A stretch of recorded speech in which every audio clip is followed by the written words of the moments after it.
nobody stopping me.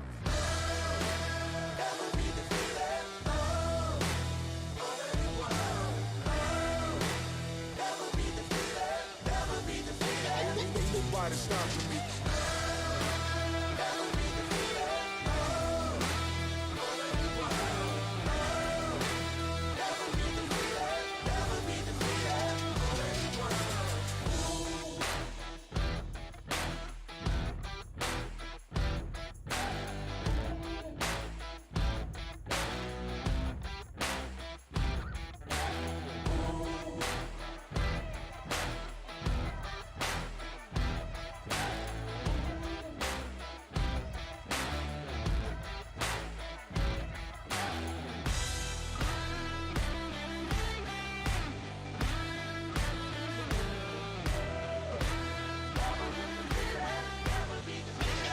Nobody stopping me.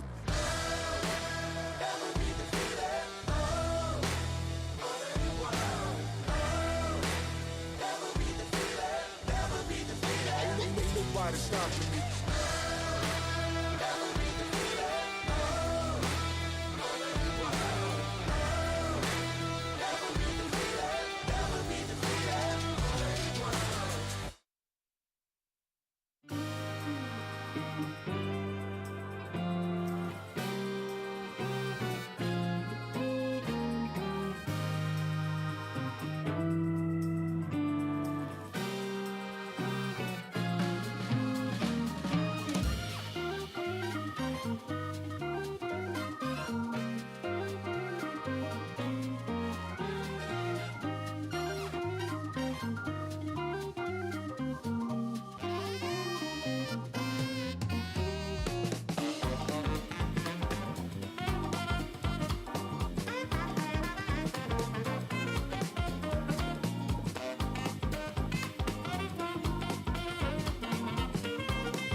I try to erase you,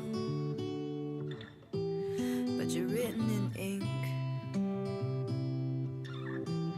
I really can't face you, but you're all that I see. It just makes me mad that I want you back, but I can't stop thinking about it. I'm stuck living without it. That look on your face, how it made me feel safe. Now I can't stop thinking about it, but I'm better off without it. Ooh, we were never destined to live inside this tension. Call us a learning lesson. Ooh, 'cause there's a better me at the end of all these feelings. Call us a learning lesson. Everything's clearer when you're not in the way. But in the mirror, I still see your face. It just makes me mad that I want you back, but I can't stop thinking about it. I'm stuck living without it. That look on your face, how it made me feel safe. Now I can't stop thinking about it, but I'm better off without it.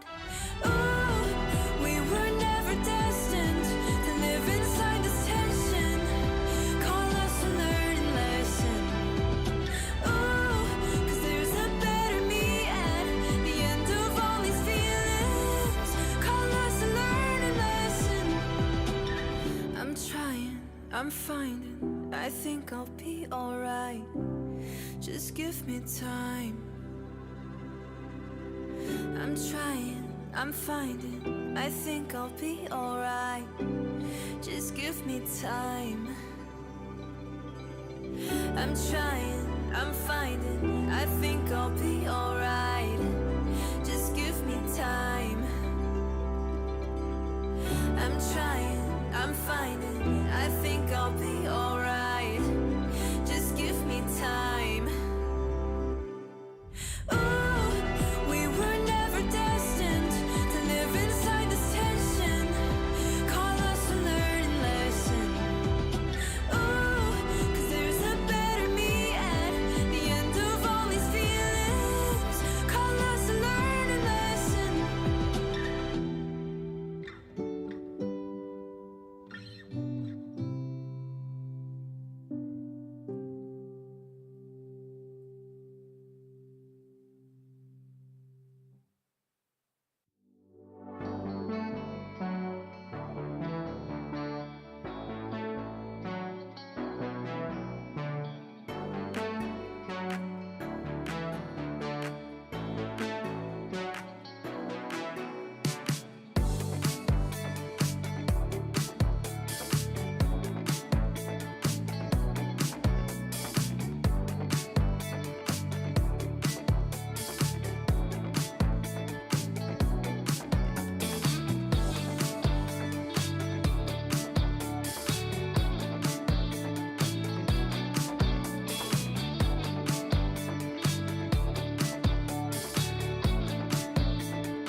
Welcome, everyone. We continue the Kart Rider Drift League tonight as we really narrow things down here for Preseason 2. My name is Will Cho, joined by Wolf, and we've got some great matches today. We got one team match and one solos match. Yeah, so tonight we're going to find out who is going to join Live Sandbox in our Preseason 2 finals, as well as the final players to join our solo finals as well. So we will have two finals if you're new to KDL. There's a finals for Team League, and then there's a finals for the solo matches, the individual portion of the tournament. So we'll be finalizing both of the ends of those finals tonight. As if you take a look at our schedule, we are currently, in terms of teams here, down in the lower bracket. Yes, the lower bracket finals. So one team moving down from the upper bracket finals, and then, of course, one moving on from the lower bracket semifinals. We started with 8 teams. We are now down to, that means 3 teams left. Live Sandbox moved on to the grand finals from the upper bracket finals, and of course a hefty prize pool waiting a lot of these teams, and you can already see, I mean, quite a difference from, you know, first to second to third place. Yeah, definitely massive. As here is kind of how we got here. These are our postseason or playoff matches. So we did see the win for Live Sandbox yesterday, and then ROX, of course, was knocked down to the lower bracket finals with KWANGDONG. So KWANGDONG and ROX will be facing off. If KWANGDONG win tonight, we will have a rematch of the Preseason 1 finals. If ROX win, we'll have a completely different storyline. Yeah, absolutely. And ROX Esports, of course, kind of making waves here in Preseason 2. They showed a decent amount of promise in Preseason 1, and then they came back so much stronger after a bit of a rebuild on their roster, and they finished first seed during the regular season. But now they're in this elimination match to try to get into the grand finals again. Yeah, it is going to be a really exciting one because both these teams have been so good in speed. Talking about the race history of these two teams as well, you saw that last time they faced off against each other, it was insanely close. It was actually a Ding versus Cool ace match. It was a very close one, very exciting, but both speed and item actually went the full distance. Yeah, I mean, exactly. We got the maximum number of maps available. We actually have a couple highlight clips from that round-robin match. Let's check out how it went down during league play between these two teams.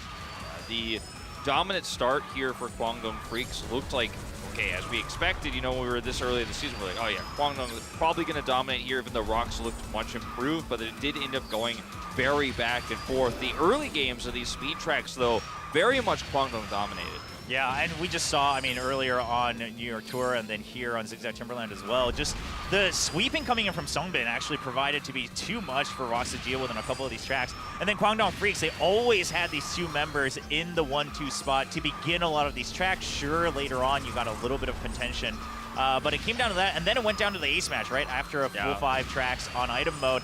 Ding versus Cool, and what impressed me the most here is that Ding was able to put the pressure on a player like Cool, who actually won the solos last preseason. Yeah, he really did, and Cool making some individual mistakes here as well, just uncharacteristic error here that ended up really costing it big, and while nearly catching up, makes a second one as well, as Ding just has such a massive lead here at this point in time. He's trying his best to catch up, but just not going to happen as he makes that same mistake there once again.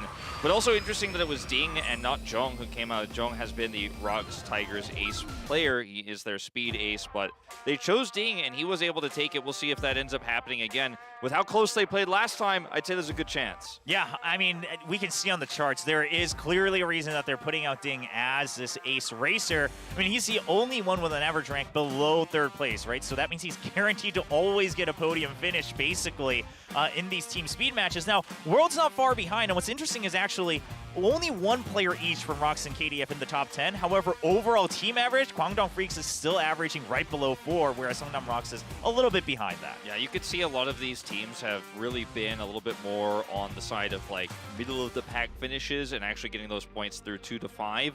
Whereas Aura, for example, famous for 1-2, you know, they didn't end up making postseason, but you see Luning and Hero are extremely high up here because they have that 1-2 so often, so their average rank is so low. But KWANGDONGFREECS, a little bit higher here than Seongnam ROX in terms of those speed statistics at the moment. And ROX, I think, really improved their item mode from Preseason 1. Preseason 1, their speed was great, but item mode was really a thorn in their side. You could take a look at which matches they did win in speed. Yeah, and actually, if you kind of take a look here, I mean, ROX Esports, they just couldn't get over that hump of going against other pro teams, right? They're able to win against every other amateur team here in preseason 2. And, you know, not all of them that convincing either. Granted, you know, for instance, Sensation showed up big this time around here in preseason 2. But then, you know, even in the main stage, again, when they go up against Live Sandbox, they weren't able to overcome that speed mode against Live Sandbox or Kwangdong Freaks. Yeah, both of them, though, were played very close, right? And it's very critical that the remaining opponents they have are Kwangdong Freaks, and then if they win, Live Sandbox, right? So they will have to conquer the demons they failed to defeat on their way to where we are here in the losers final right now. So I feel like that story is really cool in that they have a second opportunity for both teams potentially, but it has to start with the win over Kwangdong tonight. Yeah, absolutely. And obviously, if for Seongnam ROX, if they can overcome the team speed mode, I mean, that's already a great start. Because then, even if you go to an ace mode, I mean, both teams are fairly confident. So I think that's, you know, it's nothing to be scared of for either team. But obviously, Seongnam ROX will be the one who's kind of in motion to get that comeback. And now, this is what happened yesterday as we go into the playoffs here. Both of these teams played other opponents. Of course, Kwangdong Freaks against Sensation, Seongnam ROX against Live Sandbox. They both actually first picked Desert Construction Chaos. Yeah, Desert Construction Chaos has been really highly picked actually by a lot of our teams here in postseason so far, and we're seeing it rocket up to being the most common speed track, and I expect that regardless of bans here, because I don't think either team will ban this track, it will be in first rotation.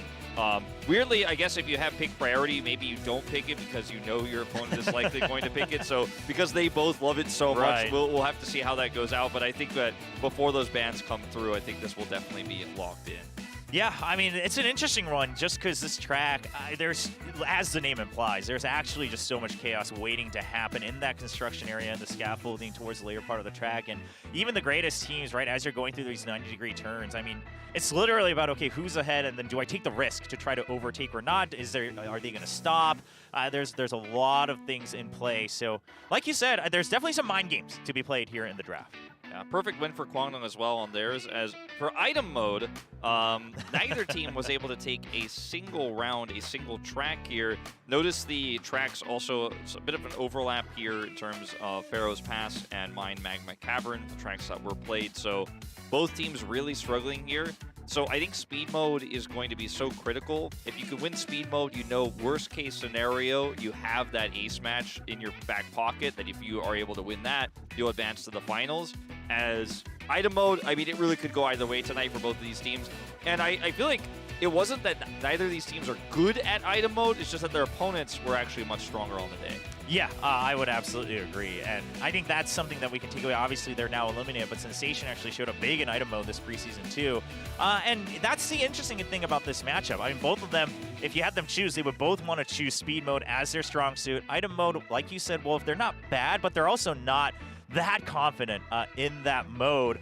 And so we'll have to see. And then if it goes down to the ace match, I mean, both of these teams have players that they would happily put out for the 1v1. Yeah, JJONG and World in particular, this is the best ace match player chosen by the team. So the teams actually voted to see which ace player, you know, they've actually, like, whichever one they think is the strongest. And World is number 1, JJONG is number 2. They both have 6 wins, a piece. So very impressive stuff. As mentioned, it was actually cool versus Ding last time they did face off against each other, so a bit of an unusual lineup there that time around. But I think if we do go to Ace tonight, it will be JJONG versus World.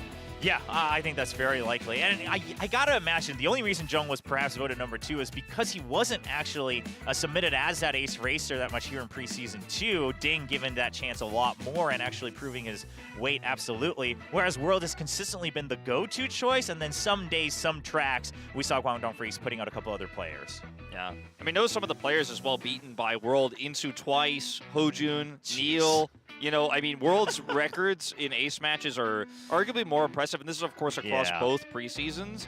But also the fact of the matter is, too, like, if you're bringing Kwangdong to an ace match, especially in preseason 1, you're going to be a strong team. You're going to have a strong ace player, whereas ROX, still very successful was JJONG, but they were so reliant on him, actually, because they weren't able to dominate as much in the past. Yeah, and we're actually taking a look at our live viewer predictions, and so far, quite heavily for Kwangdong Freaks. Now, how do you feel about this? Because I've got some thoughts on this ratio here. Yeah, to me, I feel like it should be much closer. I think in some aspects, it's going to be fans who are just supporting Kwangdong because they have the longer history and the more successful history in Kart Rider and now also in Kart Rider Drift. But I feel like this one could go either way, and I think Kwangdong have been slipping a little bit towards the end of the season. Now, this I can get much more beyond. I agree with you, right, that I think it should be a lot closer. So the participating teams in Preseason 2 voted so far, and we're split 3-3. Liv Sandbox already in the grand finals saying, okay, we just raced against ROX. We think they're stronger than Kwangdong.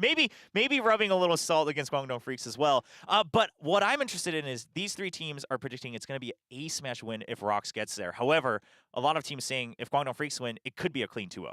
Yeah, and it's bold as well to think that World would be beaten by JJONG if that is going to be the matchup as well in the ace match, because for me, I feel like if ROX wins it, it's actually a 2-0, and I worry for them in the ace match, right? Like, okay. I think saying it's an ace match win is a way of saying it's going to be a close match. Sure. But I do think that if it goes to ace, I think the experience of the Kwangdong Freaks roster, all of them, is just stronger in that 1v1, but we will see. All right, well, ladies and gentlemen, we are getting ready for our team match lower bracket finals. One team will move on to the grand finals. One team will be eliminated from Preseason 2, and our first team on stage is going to be Seongnam ROX Esports. A team that has outdone expectations, made some massive improvements since Preseason 1.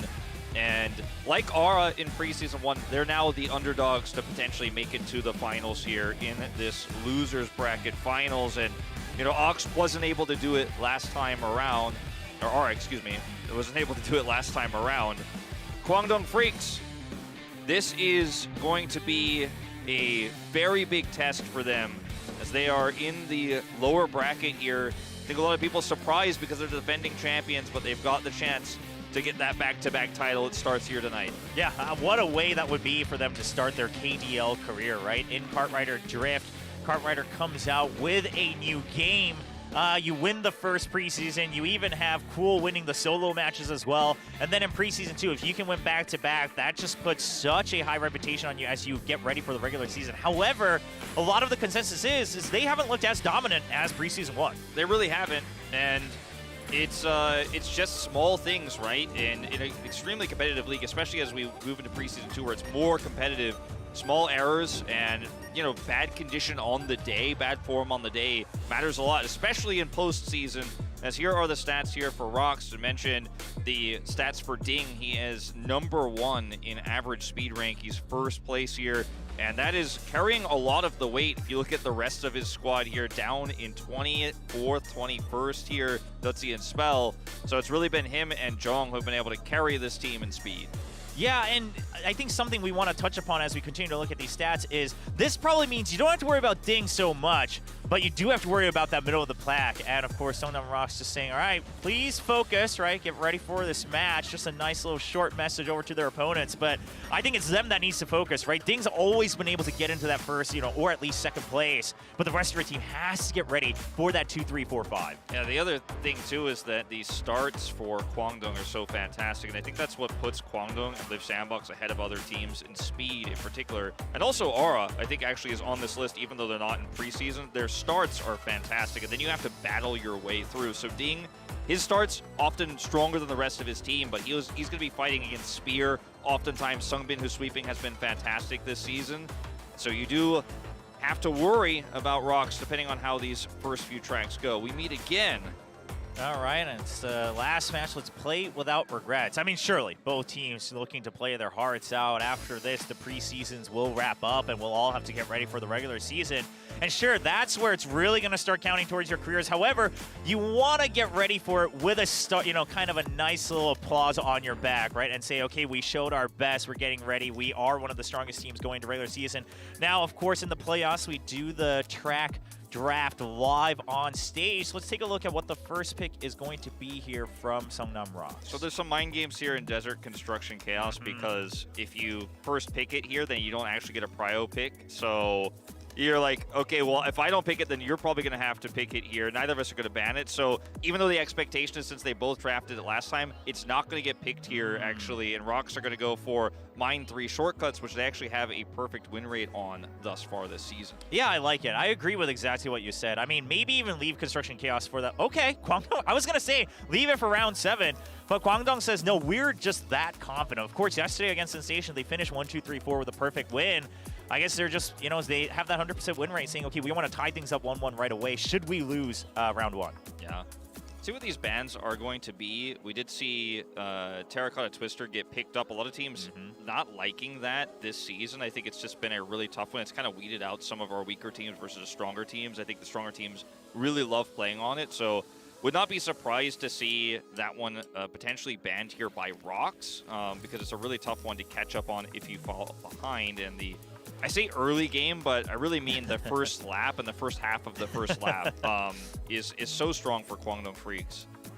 All right, well, running the clock down quite a bit. KWANGDONGFREECS is really thinking this through. Okay, that one's actually not surprising, right? I mean, Winding Slopes has always played KWANGDONGFREECS. Despite how good they are at speed, that's the one track where mistakes have happened. They just haven't been able to keep the lead, so I'm glad to see them ban it out. Yeah. Let's see if that Terracotta Twister ban comes through here potentially for the side of ROX. They did go for their second pick, WKC Brazil, last time around. And they also picked Terracotta, so even though it's a track that I feel like you probably want to ban against Kwangdong, maybe they feel like they're very confident on it and they are going to leave that one open. There's still, of course, 2 more bans to be played after this one, so you don't have to lock that one in right now if that's going to be the game plan here. A lot of discussion after this Mine Winding Slopes ban comes through, but it will be Village Boom Hill Tunnel. Okay. All right. I mean, not one I believe they've banned at all, actually, so far here in Preseason 2. But, I mean, KWANGDONGFREECS, again, I mean, that's another one of those tracks where if you get the lead, you're easily able to keep it for the majority of the track. It's a one-lapper. It gets really narrow towards the end. So knowing that KWANGDONGFREECS works off of those great starts, I think that's got to be why they banned it out. Yeah. Okay. There comes the Brazil circuit again here. Same pick order for ROX in that 3rd round. And then Glacier Extreme Stadium. This is another track that I really feel like the best of the best teams make so many fantastic plays. On those final hairpin turns, you have such an opportunity to prove you are the stronger team. And very confident here coming out of KWANGDONGFREECS to lock that one in. New York Rally will be banned. And if you're going to ban Terracotta Twister, which they did pick, actually, in round 5 in that series against Live Sandbox, it's going to have to be now. They took the loss on it as well against Live Sandbox, but actually it will be Japan Circuit instead. Okay, yeah, they've toyed around with banning either Singapore Circuit or Japan Circuit, so 2 of the WKC tracks that were introduced here in Preseason 2. This time around, banning out the Japan Circuit, which, quite frankly, we haven't actually seen picked by KWANGDONGFREECS either. However, they're just going to say, we don't want to deal with it. We're confident in the rest of the maps. Going back to the Glacier Extreme Stadium pick, I mean, that's always been kind of that second pick for KWANGDONGFREECS, and here comes out the Terracotta Twister from ROX. Yeah, they locked this one in. Now, it's really surprising to me as well. The win rate here for KWANGDONGFREECS is so low on this track because I feel like it's a track that suits their playstyle entirely. Similar to Forest Zigzag Timberland, which actually they do have a perfect win rate on here, and it will be their lock-in. So one final pick now here for ROX, and Zigzag was their final pick against Live Sandbox, so that one's already locked in. We'll see what they're going to do this time around. Yeah, curious to see out of the remaining. Ooh, that's a rare one. Wow. Okay. I mean, both of them, they haven't played it much, but, you know, just showing that they do have confidence on it. I believe maybe only played once on each side. Yeah, I think both just are 1 and 0 on the pick because it's so rare. Yeah, we don't see a lot of teams picking into it, quite frankly. But we do have ROX. ROX, when they played it, they didn't pick it. They actually won against their opponents. For KWANGDONGFREECS, they picked it confidently as a first pick, I believe, and they were able to get that victory. So if we get to round 7, this is going to be a very intense one. Factory Facility 5, known as one of the most difficult tracks here in Kartrider Drift. Yeah, I'm curious to hear your thoughts, but for me, I look at this track list, and I think it slightly favors KWANGDONGFREECS. I think they have a lot of confident picks here. The Terracotta Twister, even though they have a weak win rate on it, I do like for them a lot. I guess we'll delve into it a little bit deeper because we do have to go through our item tracks as well. Yeah, we'll have a chance to review the speed track and talk about that a bit more. But of course, going through all the drafts right away, and we're going to start on My Magma Cavern again. Both teams did pick this in their previous playoff matches, and both of them did suffer that loss. Yeah, so yeah, that's another thing to keep in mind. The win rates for items are going to be a little bit lower for both of these teams because they have been so speed dominant. But both of them, of course, having the 0-4, which will taint those records as well in that previous playoff round. ROX, we'll see what their choice is going to be. They went for Sphinx's Riddle in that series against Live Sandbox, and they will do it again. I expect we'll see bans here on Shark's Wake for example. Or I mean, this is just a track that players generally have liked to avoid. It doesn't have to be your first ban necessarily. I don't know if you want to waste it there because you also may have Kwangdong Freaks looking to ban that one away as well. It's one of the maps or tracks rather that has the most variance because there's not a lot of terrain. It's just constant item flinging. Yeah, so perhaps see that being avoided. Okay, Clock Tower Crossing going to be banned out here from ROX first. We have seen that being banned out yesterday as well, so clearly just not a track that they want to deal with. Meanwhile, banning out the London Knights. So that was picked by ROX Esports yesterday. They suffered that loss against Sandbox. However, Kwangdong Freaks still saying we don't want to deal with it. That's one of those tracks where still things like the boost and the magnet can have a lot of value towards the end of that lap 3. Oh, absolutely. It's kind of like preseason 1 meta track where you could play the old style a lot. Desert Pharaoh's Pass will come through here for Kwangdong Freaks as their 3rd track pick here for round 3. Oh, the shocker, as both of these teams do like the desert tracks quite a bit. For ROX now, last time around they did pick that London Knight. As you were mentioning, it is banned, so we'll see a different track selection in this draft. Yeah, so far, I mean, we're looking at 3 tracks that have a lot of narrow passageways, right? So those water bombs, things like that, the barriers can have a lot of impact. So even if you don't get something like the high-impact items like the lightning bolts, you have ways to overcome. It is going to be Factory Cogwheel Crush, another one where the attacking items can provide a lot of value. Yeah, certainly a lot of chaos that can occur there. As we do have a few more of these. Okay, so Brody's Gloom, a track that can be very volatile. And then the last one that I think we could see banned here for Kwangdong is Glacier Polar Halfpipe. Yeah, this one is another one that it's just both Factory, Brody's Gloom, and Glacier Polar Halfpipe are similar to London Knight in that sometimes the magnets get high value, sometimes you have that really crazy finish that's really hard to counterplay, and you don't want to lose your spot in the tournament over something like that. Yeah. So, having those banned out, now just 3 picks remaining. Kwangdong Freaks will continue with round 5 as they have item priority this time around. And Mushroom Cave's coming out. Yeah, they did actually pick Shark's Wake, or was actually picked into them last time around, and they didn't ban it, so that one's still available. As far as Mushroom Caves is pretty tame track here. You know, it's a pretty basic one, but oftentimes because it's a little bit longer of a 3-lapper, it is about getting that tempo lead. We'll talk about some cart bodies and some builds later on in terms of where we are at acceleration. ROX, their final pick here for the item draft. See what it is going to be. Yeah, not too many choices left, but it does look like Motherload, maybe. Yeah, I mean, that's one of the options. That's the next track that they've played the most out of the remaining tracks, right? They have played it 4 times, but okay, Shark's Wake wasn't banned, and they say, all right, let's take the fight to them. Now, both these teams 50%. For ROX Esports, they played it twice so far, 1-1, and Kwangdong Freaks, they're 2-2. And it is going to be Motherload to close things out here. A track that both teams are pretty good at.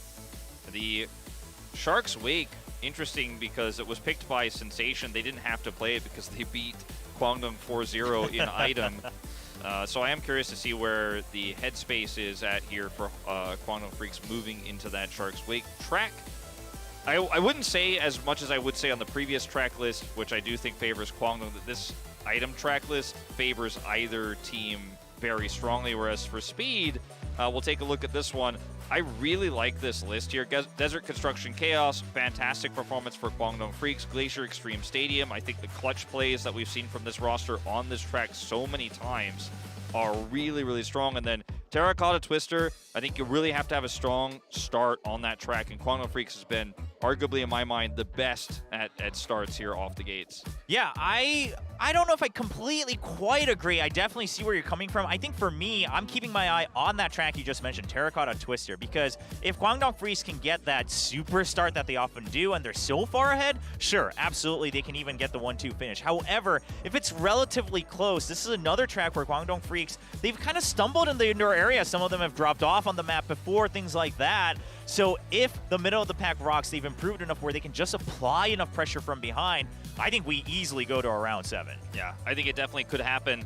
Terracotta Twister does seem to be the key, though, and it's crazy how many mistakes we have seen this season in Yes. particular, especially to the latter half of the season that we didn't see in preseason 1. I think as tensions get high, as we get towards the end of the season, teams trying to make some really aggressive builds, messing up a few times, and I hope we'll see some cleaner play today. All right, well, ladies and gentlemen, we begin the lower bracket finals. Speed mode for team match. We go to mine 3 shortcuts.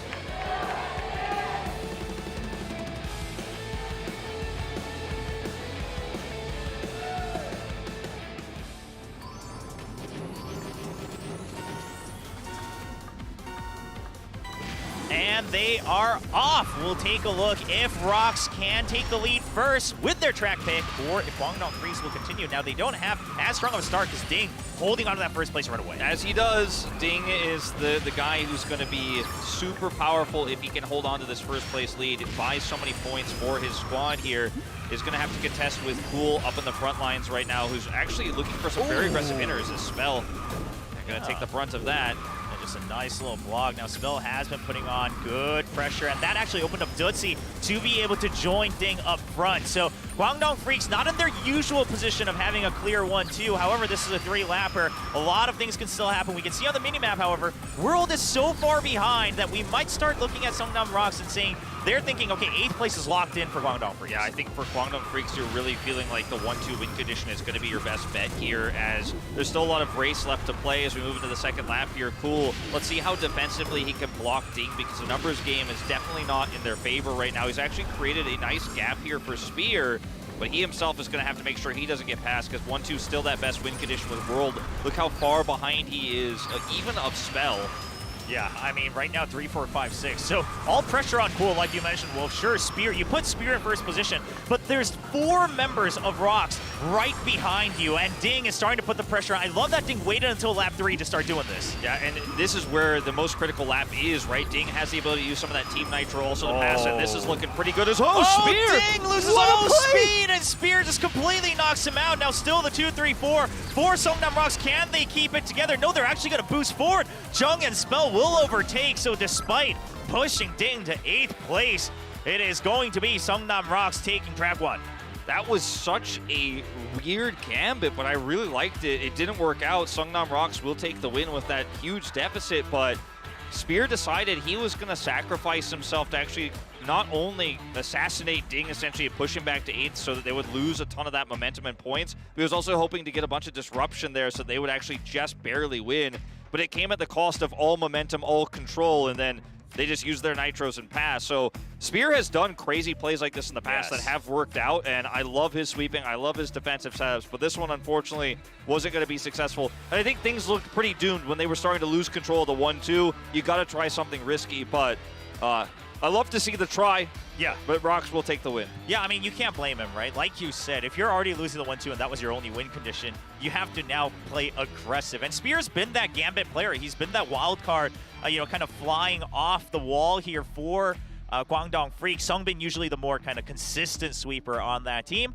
However, as you mentioned, Seongnam ROX, they seemed quite aware of it. The other players just skirting around it on that shortcut, taking a wider turn, and they will be able to actually overtake the 1-2. And it just goes to show that Seongnam ROX also, they were clearly waiting, until that 3rd lap, as we have a review requested here. Oh no, this is when we find out that Spear's sick play was actually like some sort of weird accident. I'm like, no, Spear, he actually had a sick play, man. It was 4D chess when he was trying there. It was definitely not an issue with the track. Well, we'll have to wait and see. I mean, of course, even though it is still just the preseason, a lot on the line, a lot of prize money, still a lot of reputation here.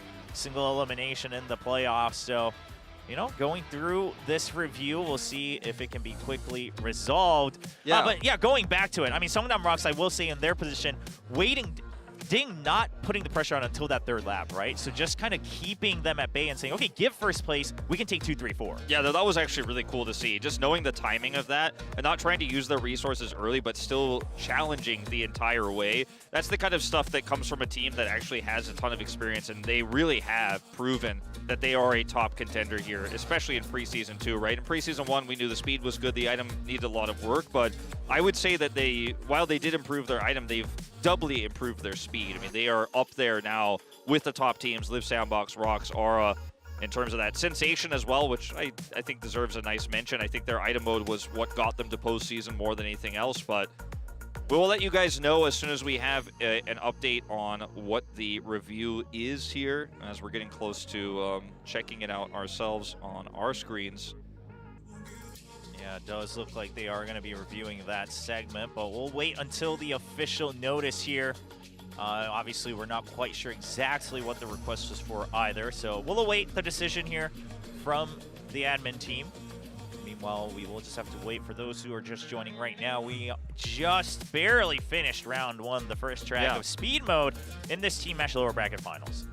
Exactly. It's to be an issue with Spear, to give you guys the main information that we know, which is that's about it. But we'll be zooming in on him and what went down here, as we have SUNGBIN fan here. SUNGBIN and The Eugene's fan. Yeah. Eugene's one of the popular K-pop girl groups. Of course, if you follow your Korean TikTok memes, then you will know that they have a lot of popular memes and a lot of popular songs. Yeah. So, just a weird collision with Spear's cart is what's being reviewed right now. But it looks pretty normal to me. But we will let you guys know what the refs decide once we do, in fact, have that confirmation, as he did drop back actually pretty significantly at the end. Obviously, it looked like for us, from our perspective, he was making a really heroic play, and I think that was definitely part of it. But he did drop back to 6th place, and the 1-2-3 finish for ROX did come through.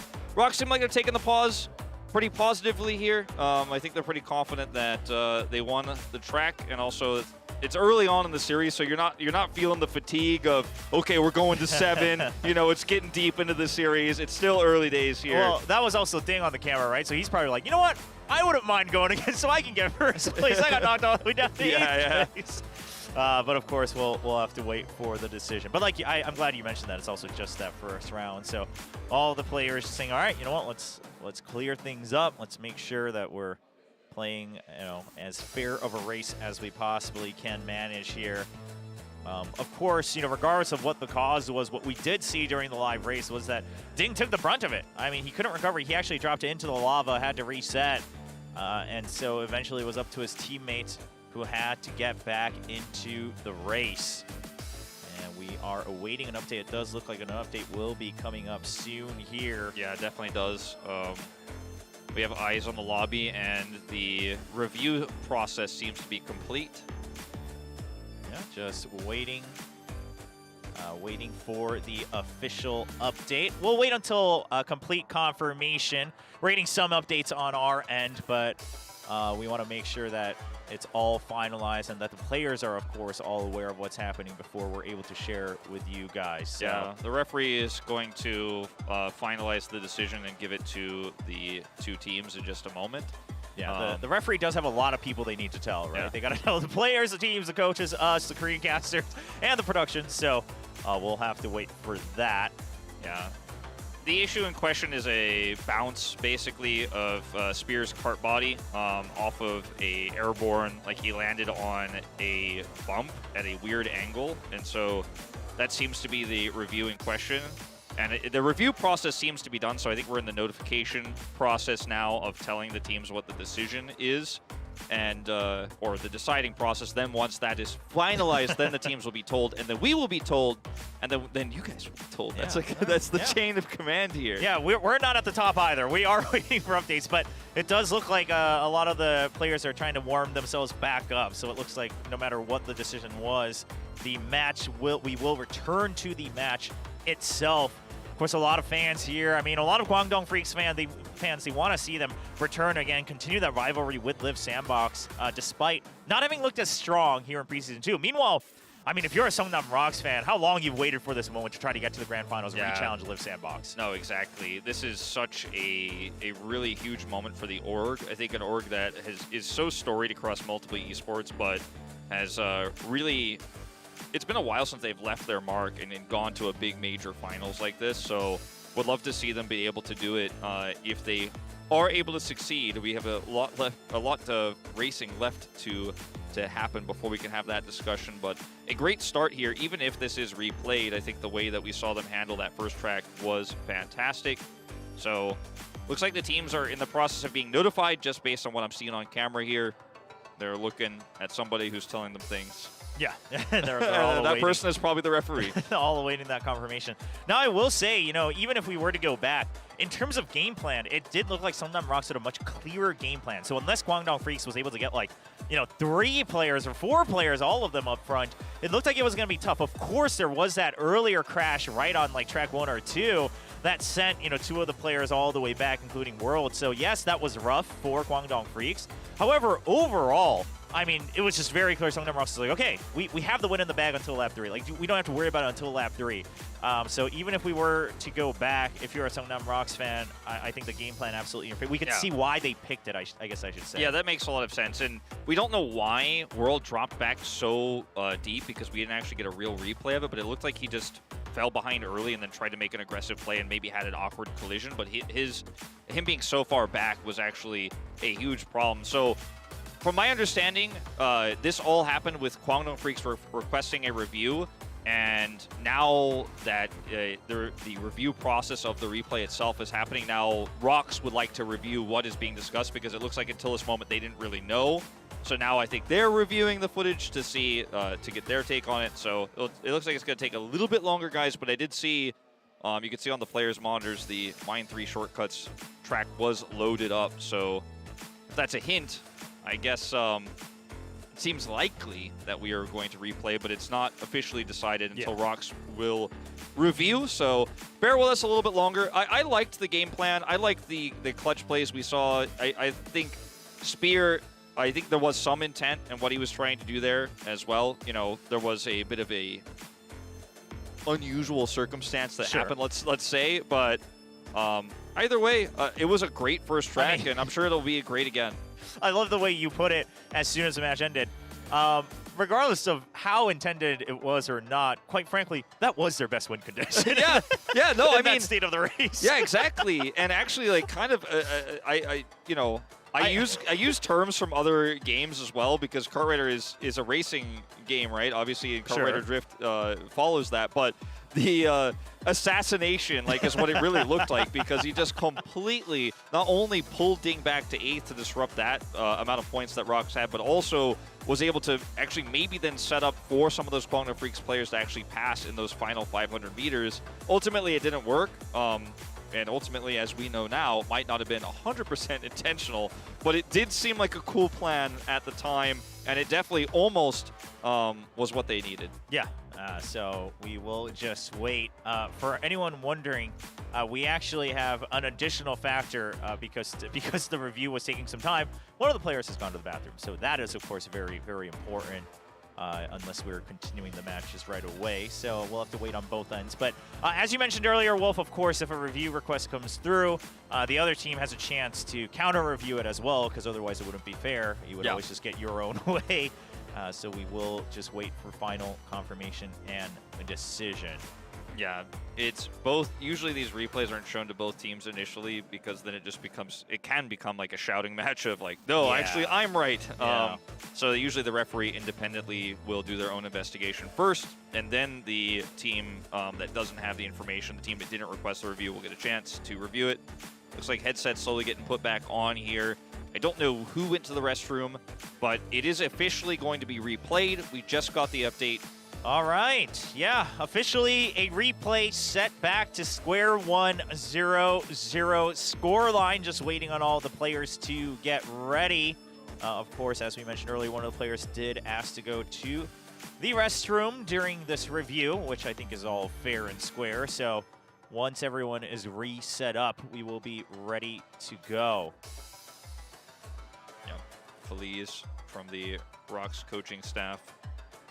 Finalizing something with the refs there, but once the player returns from the washroom, we will be jumping right back into it. So thank you guys for your patience, as you want to make sure you have the most competitive integrity possible, the best outcome, no errors, no weird unintended consequences of weird interactions. Just want to make sure that this does go down. Yeah. Here's an interesting question while we await, as it does look like they want to find, just reconfirm a couple things. Do you think there's a difference between restrooms, washrooms, and bathrooms? I would say to me, colloquially, no. I think that when someone says I'm going to go to the washroom or the bathroom or the restroom, they all mean the same thing to me. Although sometimes I find that if someone says restroom, it may be more polite to say that, but it also could imply it's cleaner than the bathroom. Like bathroom, I feel like sometimes could imply it's a little bit less clean to me. It's interesting you say that, because for me, as soon as I posed the question, I realized I actually think I only use the term bathroom if it's like in a house. Okay. Like somebody's house. Well, I mean, that's usually the only place that has a bath in it as well, if you think about it. Oh, you are correct. You're correct. Maybe that's where it's coming from. Yeah. I just realized anytime I'm in public, I will always say restroom or sometimes washroom. So just something that came up because for those of you who don't know, we're communicating with our producer, and they were using the term washroom, and I kept saying restroom, and I was like, I wonder why we keep using different terms, but just a little interesting thought. Of course, I mean, most of it is just different origins there. We do have very clean restrooms here. We do, actually. At our arena. Yeah, we have dedicated restrooms, and guess what, ladies and gentlemen? We are getting ready for a rematch, so we will be starting the best of 7 fresh here on Mine 3 Shortcuts.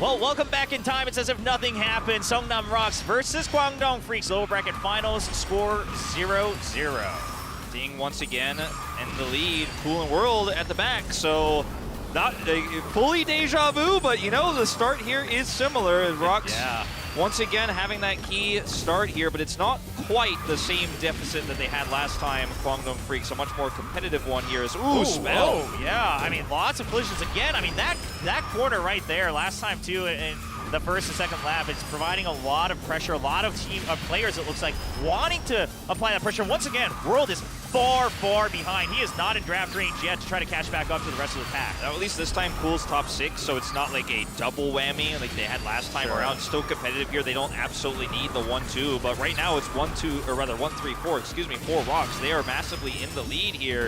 And JJONG gets pushed bumped into the lava. They bumped in the air. JJONG was trying to just add more pressure, but SUNGBIN this time flies up, unable to make that. And we've seen racers talk about how you have to boost around those shortcuts, which is why a lot of teams actually avoided this track for the longest time. Oh yeah, it gets crazy. The chaos here is insane sometimes. So that was a bit of a scary jump cut there. It looks like Spell won't get pushed too far back, but he did have that rear collision there. Yeah, and Spear trying to cut things too close, actually lands on the bridge, but loses speed off of that jump. Spell, I mean, he's going to take that risky enter there, and he's actually going to hold on the bridge, and that's actually massive, because this 3rd, 4th battle right now is basically the decider, essentially, here right now. Also 7th and 8th, which we are keeping a close eye on. 300 meters to go here. Ding in first. ROX just 1 point ahead. Yeah, Spell, he just overtakes it on the last jump, and it is going to be the 1-3-4 finish here for Seongnam ROX. And you can just see, I mean, Duzzi, Ding, everyone much more confident this time. Ding, once again, just able to keep that first place. Of course, last time he got bumped off through an accident, but he just proves again, I am that person who always gets a podium finish in these team speed matches. Yeah. You can see some sheepish grins here saying, we did it again, And we'll do it again. Yeah, we'll do it again. As even some hand gestures were given to the fans there as well. Looked like, I don't know exactly what gesture it was, but it almost looked like it was 2. We won it twice. I thought it was like the tribute signal from the Hunger Games. Yeah, it also looked like that as well. Like, I'm not really sure what the reference is there, but I actually was like, was it a 2 or was it the Hunger Games thing? Yeah, but 2 would be pretty funny. I mean, but this one, I would say, if anything, was even cleaner, right? I mean, just on their own merit. And man, Spell, very impressive on that first track. And ladies and gentlemen, we have no time to waste. We got potentially 7 tracks on speed and another 7 on item mode. So we go right into the next one. It's Desert Construction Chaos.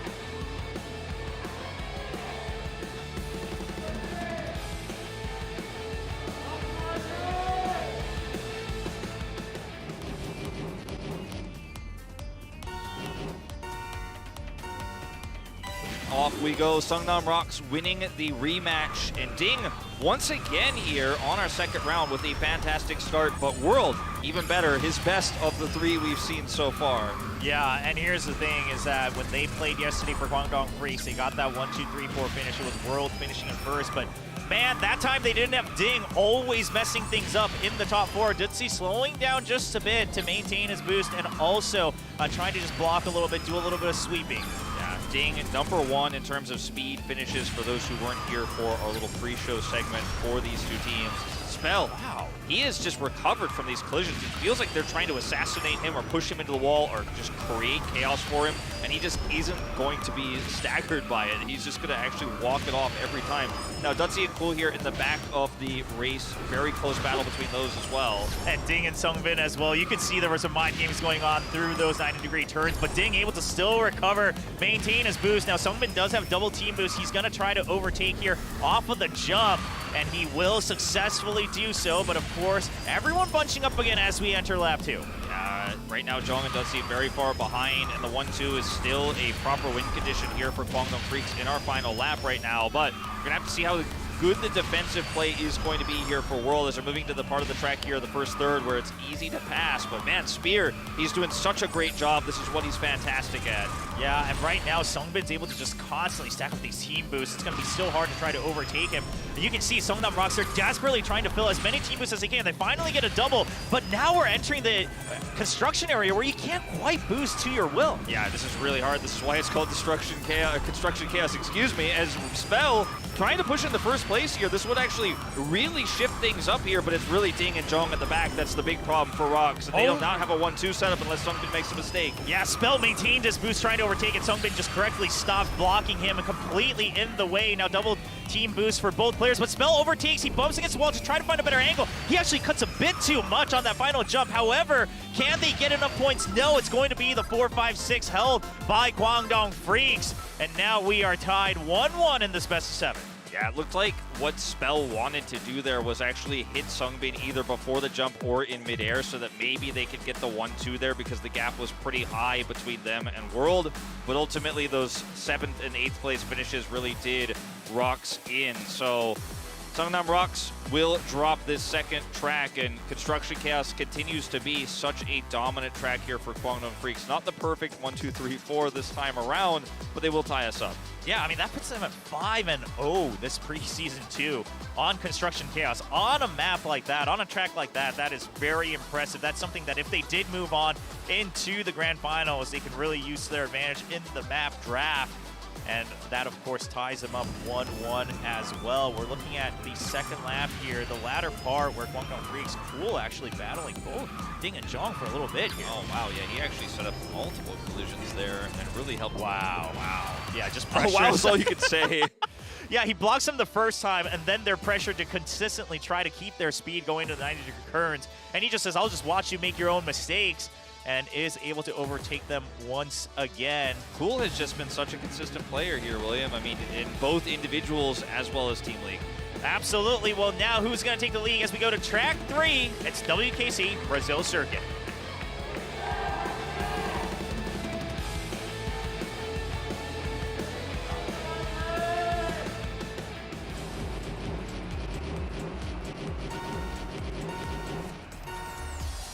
And the race begins. A bit of a wider track after the first 2 chaotic ones. We'll see if Seongnam ROX can regain the lead. Spell here, battling with Cool. Ooh, that was so close to colliding with those tires there. That would have been really unfortunate. Still, will drop back to 5th place here as once again KWANGDONGFREECS with a fantastic start. World and Cool with their top players. Ooh. Oh, and Ding as well. Yeah, lots of collisions on these shortcuts. And we just noticed in that first part of the track, I mean, Seongnam ROX, they kept trying to avoid each other to try to make sure they can continue their own cuts just to build up that boost gauge. And it wasn't working out well, but now they're able to maintain a little bit more consistency with the 2-3-4. Now, Cool is going to have to actually pass here, and this is going to get really tricky because he's outnumbered. Now, SUNGBIN is going to come over here and also help create some disruption, but they need a pass here in the middle of the pack. Otherwise, ROX in full control right now. SUNGBIN and Spear down at 6th and 7th. And Spear at the bottom really means he can't use his sweeper role very well. He's been so critical for KWANGDONGFREECS. Yeah. but not when he's in 7th. Yeah, and Ding with a great build through that second or last shortcut there is able to come right back up to the top 2, top 3 positions. Duzzi supporting right behind. However, it's the KWANGDONG who are bunched up together. If they can find a moment to overtake at once against Duzzi, things could flip very easily. Yeah, we talked about how critical Ding is for ROX, but I feel like Spell has been a close second this series so far. He's just been so important. And right now it's neck and neck here. World and SUNGBIN actually pushing their way back into the middle of the pack here. 2nd and 3rd is such a critical spot right now. And actually with World moving up to top 3, KWANGDONG in control as we get to the end of this track. Yeah, and I don't know what happened in that first shortcut, but Duzzi actually took the wider track this time. We actually see Spell falling into the grass too early as well, and Seongnam ROX lose all control of this track. Ding is still fighting for first place, but is it going to be enough? They're trying to set up. They're trying to find a better line through the shortcuts. Ding's trying to cut through all the grass, and KWANGDONGFREECS, they just block him out. Yeah, just a complete block here as they go for the Hail Mary. It's not going to work, and KWANGDONGFREECS will take a 2-1 lead here with the 1-2 finish.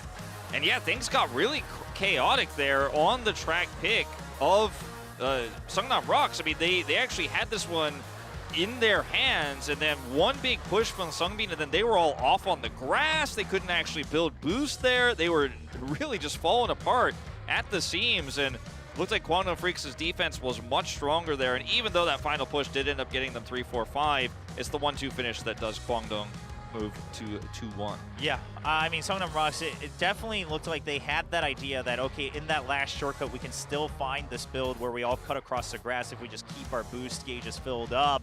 And the idea was there, but like you said, they weren't able to hold on to first place for Ding. And Duzzi, I mean, even on that first shortcut in the second lap, he takes the track instead of the grass. And sure, if you have the boost gauges to really continue to fill up for the rest of the team, for team boost, maybe, but the timing didn't really seem to work out for the team.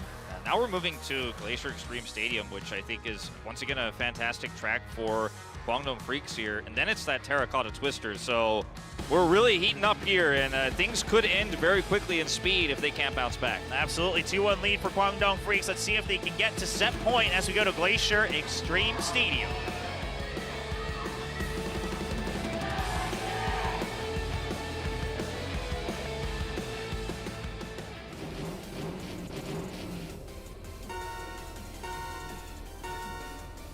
Off we go on Glacier Extreme Stadium. Both of these teams with a fantastic 80% plus win rate on this track. KWANGDONGFREECS leading in the series and also leading here in lap 1. Yeah, now, uncharacteristically, Ding not able to get that strong start that he normally does. He's towards the latter part, in fact, sitting in 8th place. And when we've seen him fall down there, he hasn't actually been the best at overtaking. He's best at keeping the lead. So now it's up to JJONG to try to bring home that win here on this track. Yeah, really important for him and Spell here right now, as SUNGBIN is actually both pushing JJONG away, but then taking that aggressive inner, just really peeling himself off of Spell there.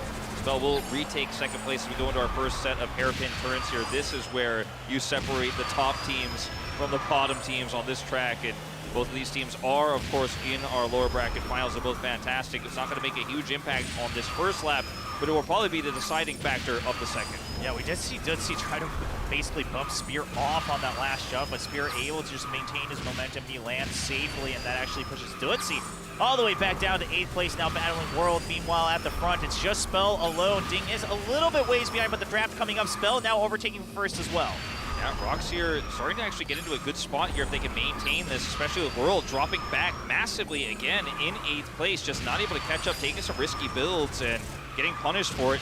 That's not necessarily enough for ROX to win this, but it does give them an extra edge. Yeah, as long as Seongnam ROX can block away the 1-2, which does seem likely, they have a massive advantage with World locked in for 8th place. Ding and Spell trying to go for an aggressive turn there. He's able to reconsider his options to land it back in 3rd place. JJONG and Spell now, can they block off the opponents together? They should have no problem. In fact, Spell going to overtake Cool as well. Oh no! Spear boost forward alongside Cool, but it's not going to be enough points with Ding finishing in 1st place. Ding taking 1st and World taking 8th is sometimes just all you need to actually have enough points there, even with a final push like that. KWANGDONGFREECS really needed the 1-2 to finish this one off. They're unable to do so. So back-to-back, we actually have teams winning on their opponent's map selection there. So now we're tied up again as we move into Terracotta Twister.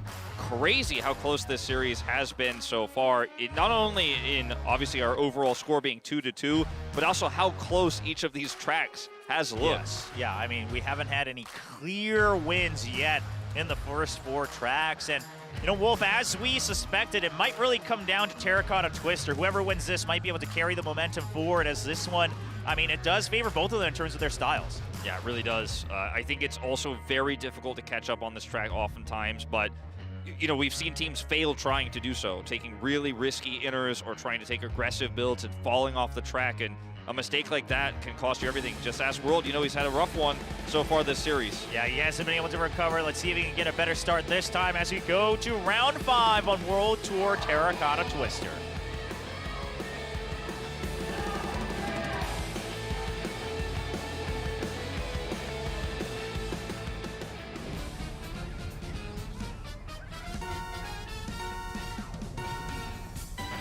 And they're off. KWANGDONGFREECS with a slightly stronger start this time, but Ding once again proving that he is that top finisher in average speed. Yeah, so SUNGBIN and Spear here with World, actually, they have top 3 right now, and this is actually really important for Kwangdong. They actually have top 4 as well. And if you can hold this going into the inner part of this track, that's when you feel really confident. They actually have a pretty massive lead right now between themselves and JJONG, who's currently occupying 3rd, and Cool's going to, you know, constantly make it difficult for him to catch up. But now we're moving into that inner portion. Let's see if any errors are made here, because this is when things get a little bit crazy.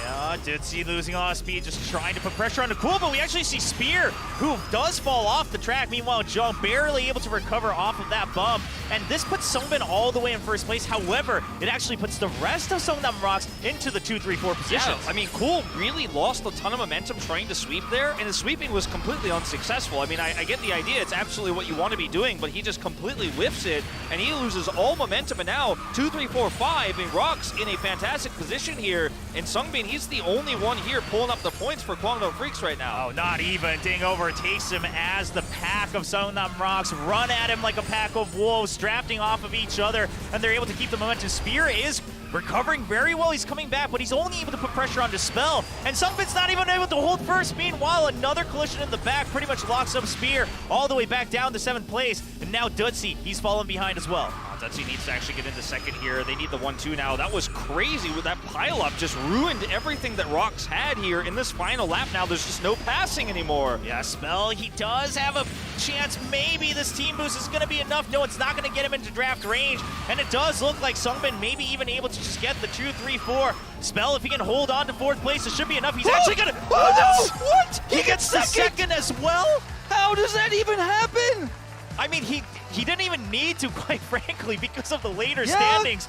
But, man, just because he wasn't sure, I mean, look at that focus we just saw from here. Yeah. He says, I mean, sure, we can win right now, but I don't know if I'll be overtaken, so I might as well just go for the Hail Mary. Yeah, it just felt like some really weird defensive setups there from KWANGDONGFREECS that, I mean, you're obviously trying to calculate a lot of things all at once there, but the way that they just let him get into 1-2, I mean, that's your biggest fear, especially when you're trying to calculate everything else. You've got that 8th place spot. I'd love to see a replay of what happened on the pileup as well, because that was, I'm not entirely sure if that was actually a proactive play from KWANGDONG or a mistake there, but ROX had full control until that moment, and they were still able to take it back, even when KWANGDONG ended up getting 2, 3, 4 there, and it looked like they were potentially going to win the track. And then some great heroics there from ROX again to actually win this one and bring us to match point. What a crazy track. I cannot believe they won with 1-2, though. I'm still trying to accept it. Yeah, that was not the way any of us thought this track would end. But I guess no time for replays because we got more tracks to get through. We are getting ready for round 6. KWANGDONGFREECS' pick on Zigzag Timberland.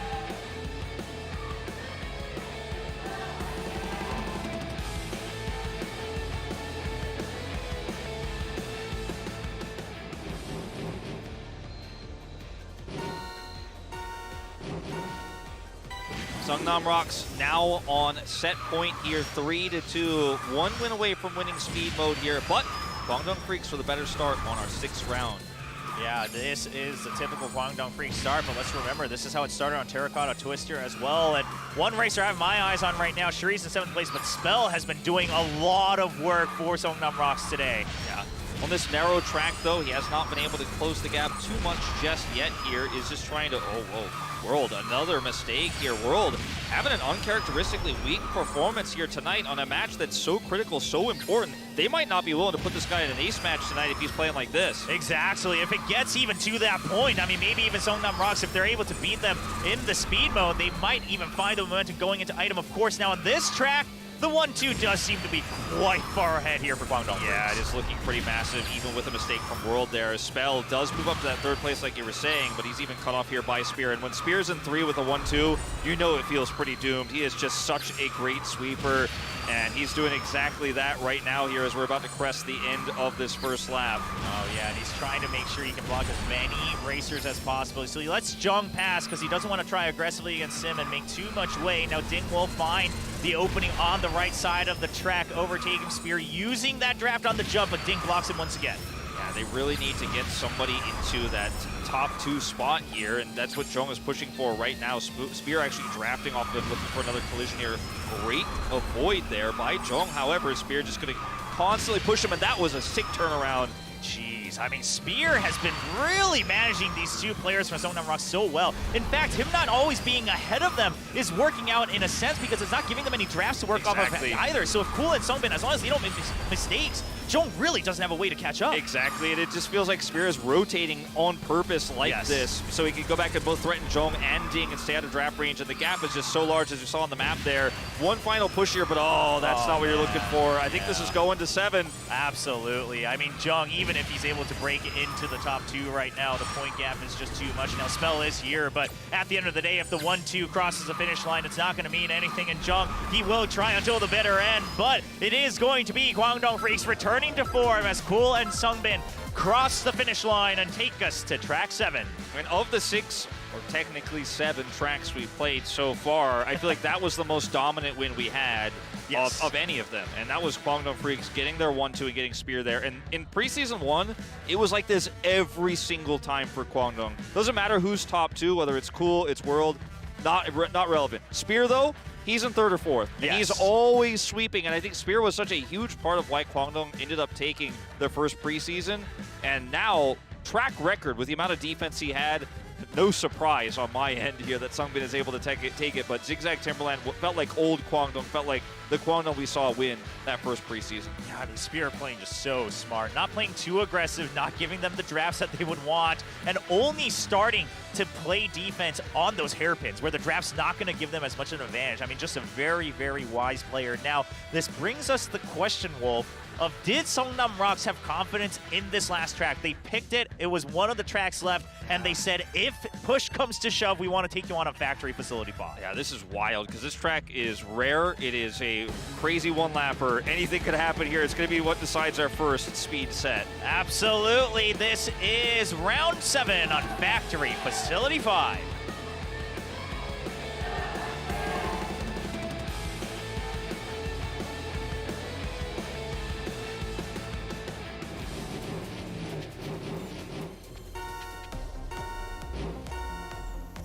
Tied 3-3, the last track begins in speed mode of this lower bracket final team match. Ding and World contesting for first place on this one-lapper. A lot of teams haven't fully figured out the builds on this track just yet because it is so uncommon. It's pretty rare to see in pro play, and it also has a lot of weird terrain and stuff like this where you're going up on these high grounds. You can also take the lower ground. And yeah, that's not exactly what Cool was looking for there. But it's a one-lap track, so you don't get a second chance at any of these turns. And having an early lead is massive, but I think this is one of the tracks that gives you the most chances to actually catch up as well.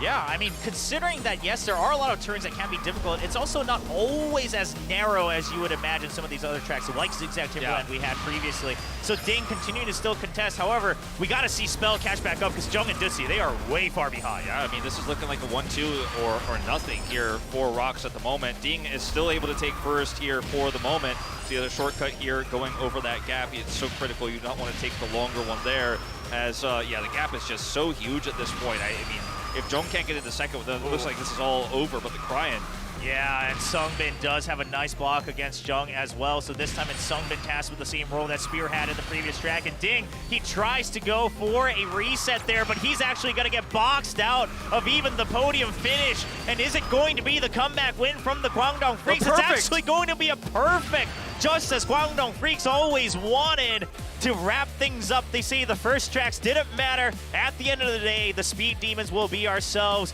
The reigning champions of the preseason, it's KWANGDONGFREECS. KWANGDONGFREECS in 7 will bring us the Speed win. Wow. And last time these teams met up, we mentioned this earlier before the Speed started, it went 5, and then it went 5 again and was decided by Ace. And maybe again tonight, we do see this go the full distance. We also saw KWANGDONG versus Aura, and the last time they faced off against each other go the full distance as well. Like that losers final we had for preseason 1 was incredibly close, incredibly long, and it just feels like this is going to be another one of those nights, William, where the best team will win, but you're really going to know it. You know, it's not going to be one team didn't show up today. It's going to be both teams showed up every single track. Absolutely. And of course, on the side of Seongnam ROX, we will have the item ace swap in here. Plansy will be coming in. Spell, he showed a great race on Team Speed Mode, but alas, couldn't show too much force on Facility 5, eventually giving that track over to the KWANGDONGFREECS. Now, will their item ace Plansy bring them that victory once again that they desperately want to go to that ace match? Yeah, that's the question, because both of these teams went 0-4 in their items in the postseason thus far. In the previous series, had to win it through aces. So while KWANGDONGFREECS does have an extra leg to stand on here, if it goes poorly for them in items here, for Seongnam ROX, you're not looking at this team going, well, this team crushes an item right now over KWANGDONG. Both of these teams are pretty good at item, but when in these high-stake matches, they haven't delivered thus far. Yeah, I mean, neither of them really have a lot of tracks where they can confidently boast that we always win this track, right? They're kind of 50-50 across the board here. So the picks as well, we saw it, in their previous matches, they picked similar tracks. Once again, there wasn't too much contention. They all want to go to the similar tracks in the first 4, and then a little bit of adjustment in the tracks that are left in the last 3. Yeah. Tons of fans here in the arena tonight. This is such an important matchup. Winner goes to the finals. Absolutely. Let's find out if Seongnam ROX can tie things up for the ace match. We start the item mode on Mine Magma Cavern.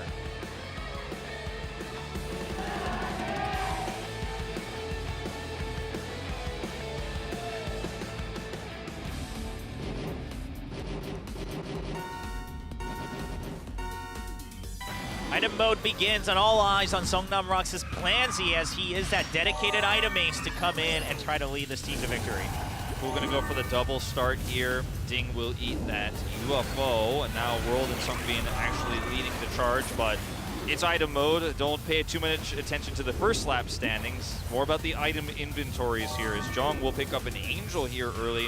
That may mean that he's just going to, after he eats this UFO, he's going to go over to the back and play supporter here so he can hold that item for his team later on. Yeah, and so many water bombs, which can do a lot of damage on this track. I mean, I would say maybe even 75% of it quite susceptible like we see here. Yeah, and this is why you see a lot of the racers trying to skirt on the edges on these narrow areas, but then you might get bumped off into the magma. So a lot of things to consider. Now, something we noticed from Seongnam ROX in yesterday's match was they occasionally use the lightning bolts early for tempo, and that's an item we see a lot of teams try to hold until the very end. So curious, because Plansy currently with a Guardian Angel and, of course, the lightning bolts as well. Yeah, and for Ding here, having the magnet and actually now EMP, he actually could look for a magnet rush combo here if that's what he wants to do.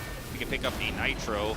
We'll just use the magnet for tempo here on the second lap, as he wants to try to get it ahead and then be able to eat that UFO if he gets the opportunity. But now the gap is quite wide, and they have a shield on World. It will be burned, picks up another one. No Angel just yet here for World if they're going to try to use him with a huge advantage. You can see on the track map there that he's ahead, but he's constantly getting attacked, so that lead isn't going to last forever.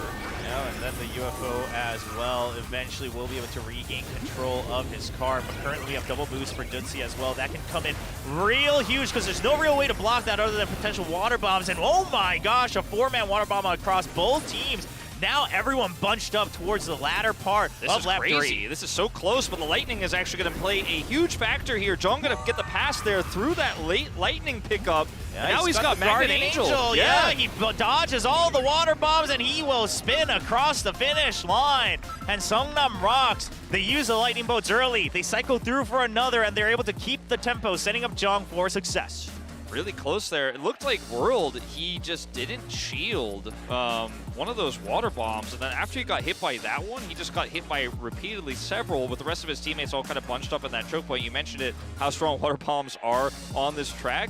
But I feel like he could have shielded that first one. I'm not sure if it was a weird thing with the UI where he didn't actually have the shield or what happened there, but he had a shield in his inventory. He didn't use it, and then they lost control. Then obviously the Lightning was really one of the huge critical factors of why ROX was able to push into first place. Yeah, and again, not saving that just for the end in case, maybe in a Guardian Angel, an Angel Shield comes out. They just constantly use it whenever they see the opportunity for tempo, because if you use it, maybe you get another one as well, which is exactly what happened for Seongnam ROX.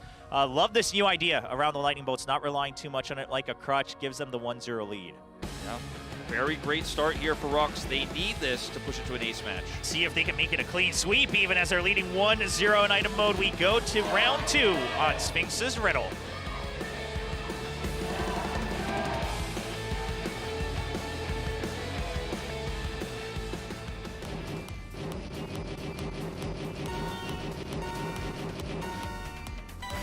Track 2 here for item mode is Sphinx's Riddle. Seongnam ROX leading 1-0.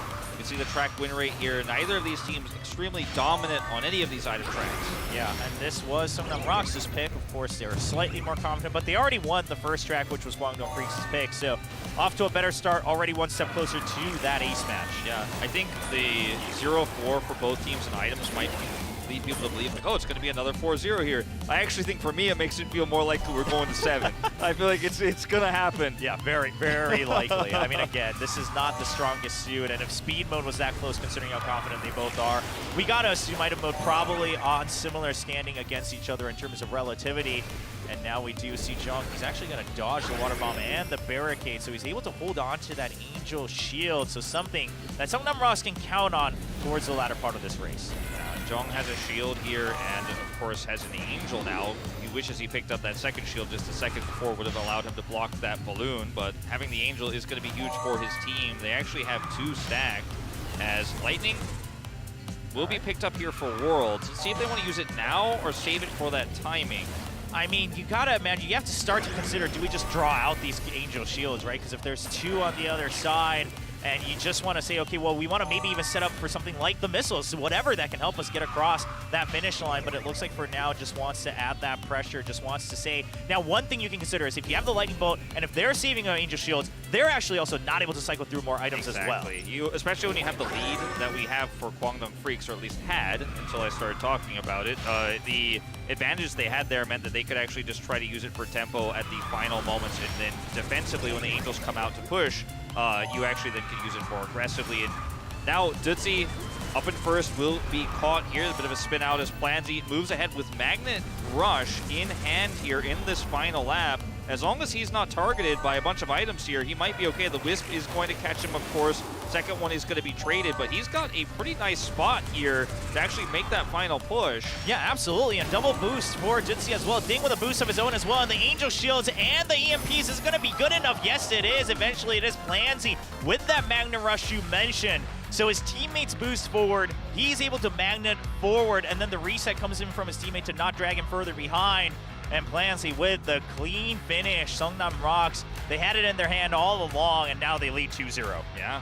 The fact that Lightning wasn't used to take away one of those Angels kind of played a part in this, because obviously they could just counteract it in that final push on top of the Magnet pulled through with the Nitro, is how ROX are able to take this. So you get a combo like that, and unfortunately, as you mentioned, both not pulling away the Angel early, but also just not having extra items in your inventory to then disrupt the players who are looking for that combo at the end. Really comes back to bite KWANGDONG, and ROX do look better prepared here for item tonight. Yeah, I mean, they seem to just have their own understanding of the current meta, kind of taking an off tempo that a lot of people, a lot of teams are used to right now around the Lightning Bolts, around the Angel Shield. So curious to see if that can carry them to a perfect sweep. of course, currently leading 2-0. However, they will need this item mode win as they lost speed mode 4-3. Indeed. So loading it up now, almost got everybody into the next track. I mean, if this goes to ROX, it'd be 7 item modes in a row here in postseason for Kwangdong they've lost. That would be massive. We'll see if Seongnam ROX can deliver that blow as we go to Desert Pharaoh's Pass.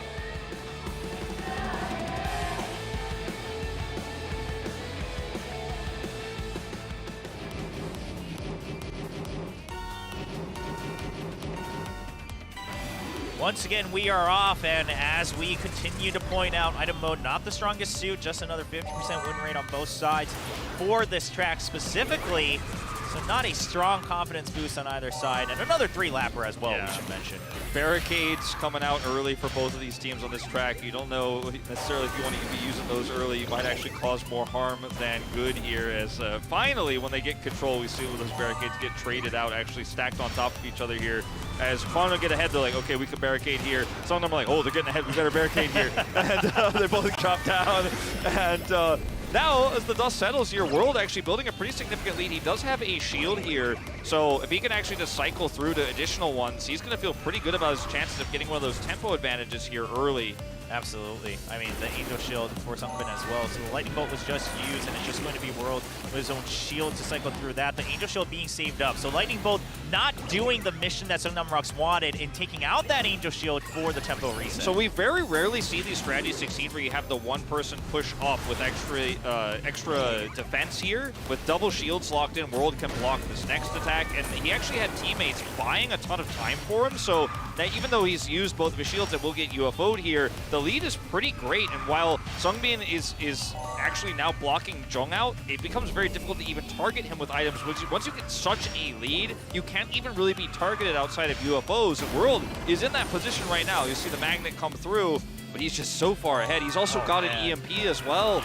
Yeah, I mean, personal shield, he can use it just to cycle through. He gets a banana for his troubles, but Angel Shield on SUNGBIN to protect him. The EMP, like you mentioned, I mean, and no UFOs being spotted right now on the side of Seongnam ROX. There's just one on the side of KWANGDONGFREECS.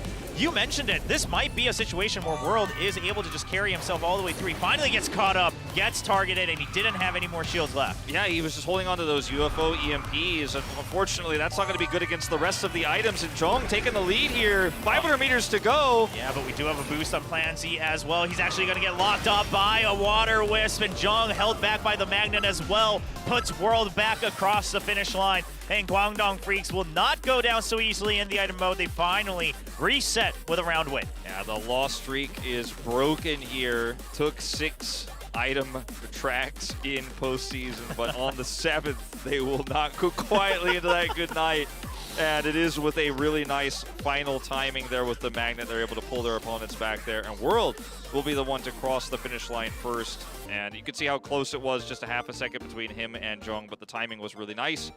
And maybe Kwangdong can use this as a momentum swinger here to actually bring it back, because still, ROX looking very good thus far, and it was much closer than it looked like it was going to be. Yeah, I mean, it's very clear that Seongnam ROX has a very solid idea as soon as they enter the track of, okay, this is how we want to win this track. However, that can also be a double-edged sword. So if KWANGDONGFREECS starts to get a better read on what the setup is here early on from Seongnam ROX, they can try to set up a bit of a curveball. We'll see if that happens again as we go into round 4. This is Seongnam ROX's pick on Cogwheel Crush.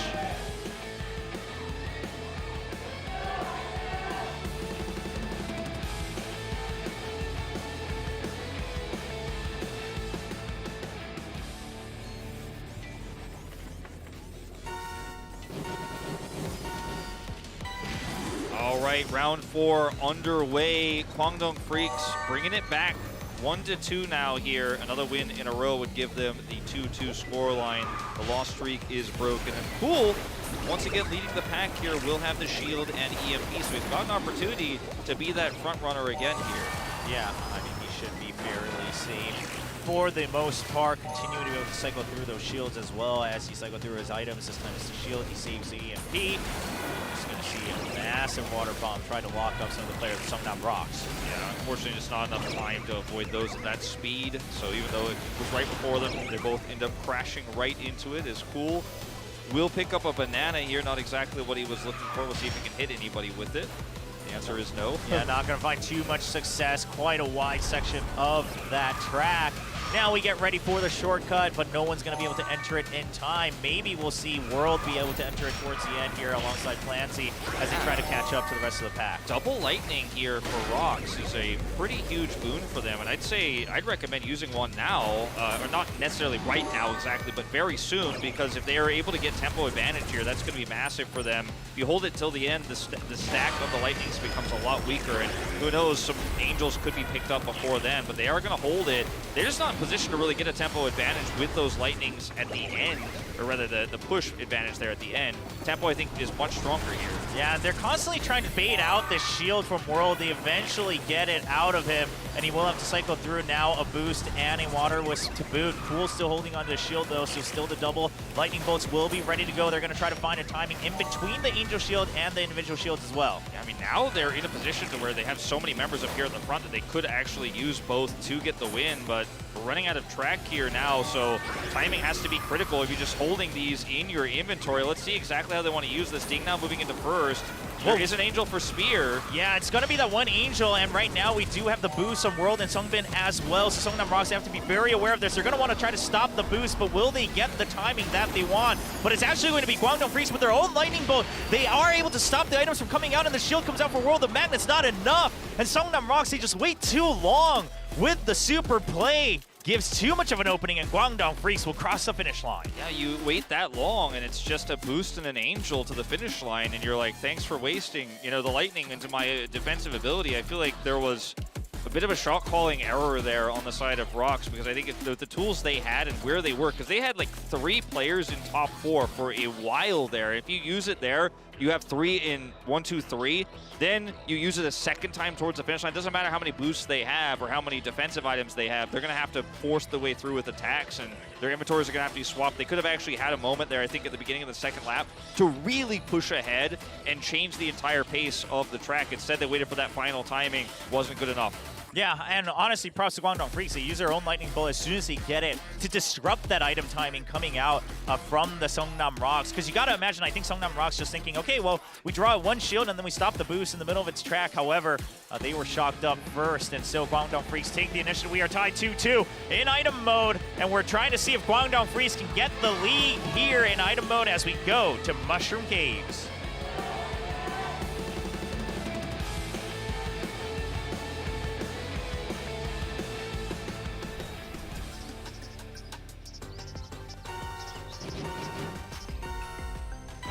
Tied up 2-2. KWANGDONGFREECS looking for the comeback once again, as they did in speed mode.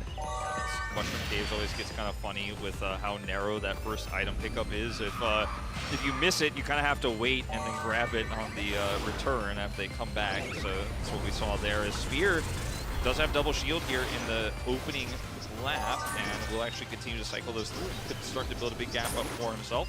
Yeah, some decent water bombs already coming out. This is another one of those where not as much as we see. I do believe that just was used an angel for that. Yeah, okay, just trying to keep that tempo. Now, it is just a 2-lapper, but a fair number of item blocks in the middle. So Seongnam ROX perhaps just looking to constantly cycle through, find a better opening here. Yeah, I mean, maybe it's just because of the lead here for Spear that they feel like they need to get that tempo, but it's going to really hurt later on. This is not really the combo-oriented track, as you mentioned, but still, does feel bad that you have to waste that one early. Don't know if you necessarily had to, but you chose to, as Duzzi going to look for a bit of a boost here to catch up to Spear, and actually now has some wisps to track him down. One shielded, of course, the EMP is going to use Spear. Now, going to get caught by lightning. Okay, so everything for tempo right now. Seongnam ROX is trying to equalize things, and they will succeed in doing so. The good news for them is it's not exactly like Spear had a lot of items saved up for the finish, so right now it's anybody's game. Yeah, it really is. Top 3 here for ROX, denying some items as well, actually, there. And Ding, he's got a magnet, so if he actually can just maintain top 3 here, he has a great win condition. On the other side, World, nothing in his pocket, just a shield here. Not going to be enough. They need another item here.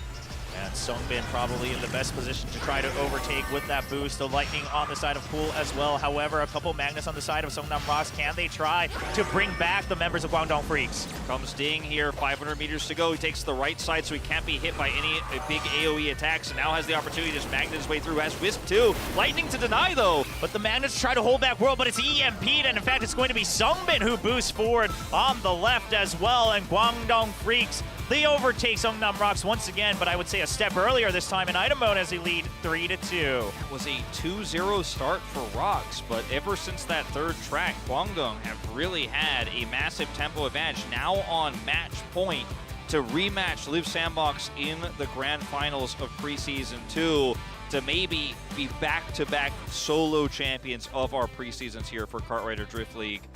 What a huge turnaround. We might not see an ace match tonight, William, if this continues. It's just been dominance here. And after the first two tracks, I was really worried. I was like, well, Kwangdong just don't have it in them for item. They focused on speed, and it's going to have to be a solo win. World's having an off day. It could be ROX for the upset. But now the pendulum has swung back completely the other way. And what could be our deciding track is Shark's Wake, a track with not a ton of strategy. It's just all about those items and getting tempo advantages. Yeah, you gotta psycho through her as much as you can. We'll see if Seongnam ROX finds what they want on round 6, Shark's Wake.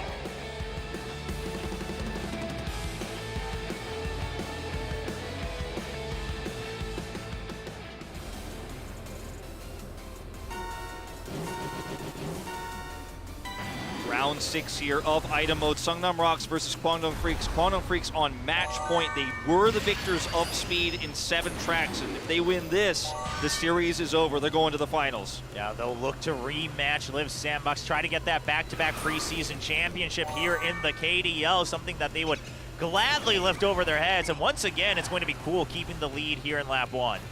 Only Ding here up in top 4 right now. Does have a rocket here. World has a shield, but will also spin out as we're getting very, very neck and neck here for the side of Kwangdong Freaks. I mean, Ding and Duzzi were very close by. JJONG's pushing up here as well. It's Shark's Wake, man. It's just going to be a lot of items all the time. Yeah, everything's getting thrown out. But something that I'm starting to notice, and maybe, you know, it's a step too late for Seongnam ROX, is that because they're not able to keep that lead early, Kwangdong Freaks is also able to block them out from getting those items, right? So they have to keep waiting for the items to respawn, and then they're just not in position to overtake in that last lap. Yeah, and the cart builds for Kwangdong Freaks, something we didn't talk about, they actually changed it up a little bit here. They're going for more of that speed tempo rather than the boost tempo, and this is actually starting to really be a problem here for ROX, especially in these early leads, where if you're unaffected by items for long enough, you start to build up at that additional max speed, and you, as you mentioned, take those items away. Now, finally, ROX are going to be able to get some tempo away here, and this is really important for them right now. The EMP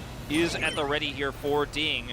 See if he can get a larger lead here, because if he has the defensive steps, okay, shield going to be used.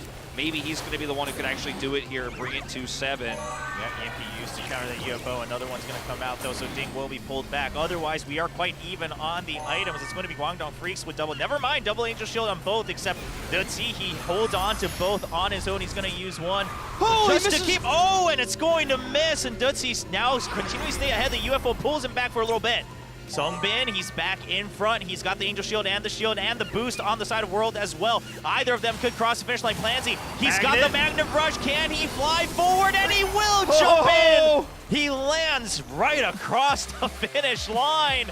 That, my friends, is item ace. That is the item ace of Seongnam ROX. Plansy, he threads the needle, comes up at the last possible second, has the magnet timing down pat. He's perfectly able to rocket forward there off of the ramp and pass at the last possible second where no one can hit him, no one can target him. That's what it means to be an item ace. ROX gonna bring us to a 7th and final track. I told you, William, it just felt like tonight we were going 7 to 7 to ace match potentially. Now this is only gonna happen if ROX can win that 7th and final track. Kwangdong Freaks still have speed advantage, but man, this could not be closer. Yeah, I mean, Seongnam ROX trying to just make sure they can take it to the ace match just like they did during league play in the round robin stage, but I'm glad you pointed that out. The Magnet Rush, as simple as it sounds, the timing is so crucial in terms of how you use it and when you use it to draw them back. You have to use it after this turn, and then you have to use the magnet to pull back, as you mentioned, and he used it at an angle there where he actually goes around the edge. No one can really hit him with water bombs, for example. There's not much of anything you could do to stop this guy, and what they needed to do, the only counterplay to this really, is to actually identify this player has Magnet Rush. We need to target him now before he gets around that corner. They couldn't do it, and now we're going to 7. All right, round 7. It's match point for Kwangdong Freaks, but Seongnam ROX wants to take it to an ace match as we enter Mine Motherload.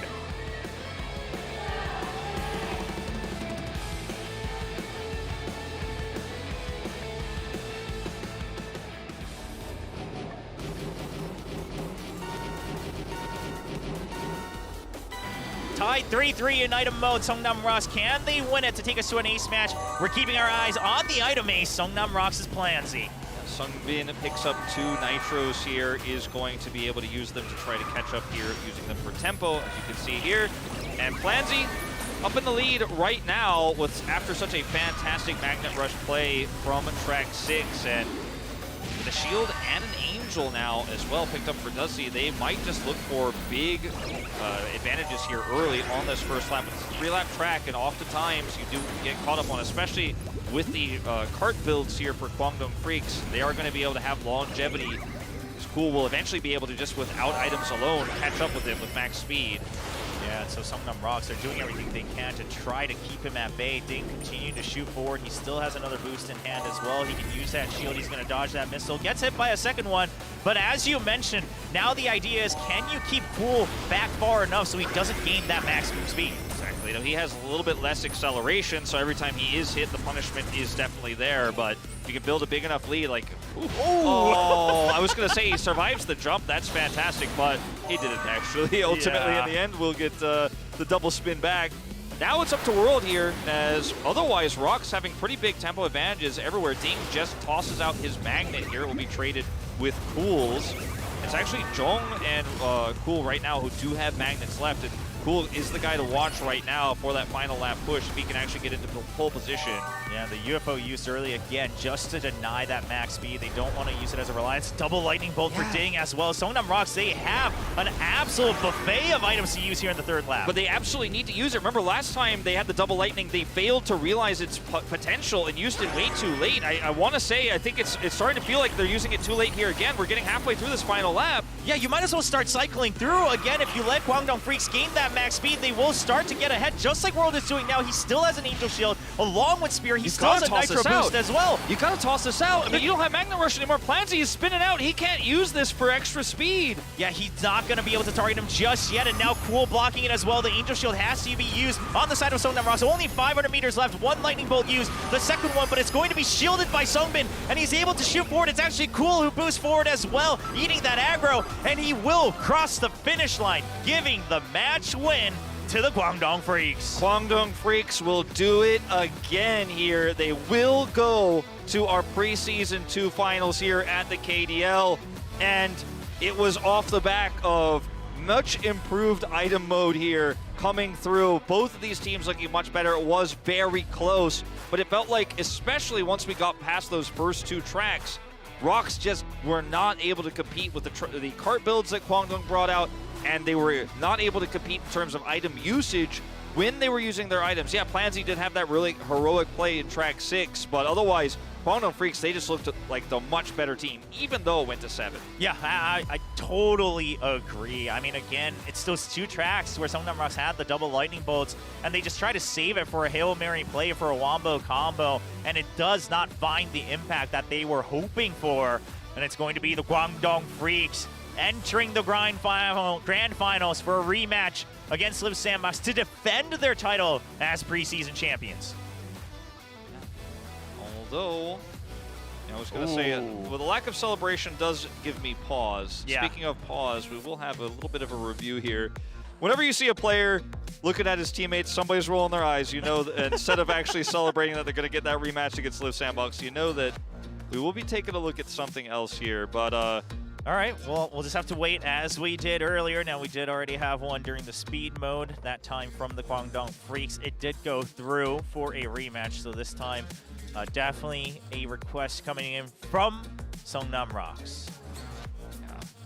I'll let you guys know what ends up being reviewed, even though we may not be able to, will not be able to share it. We'll give you guys an update as...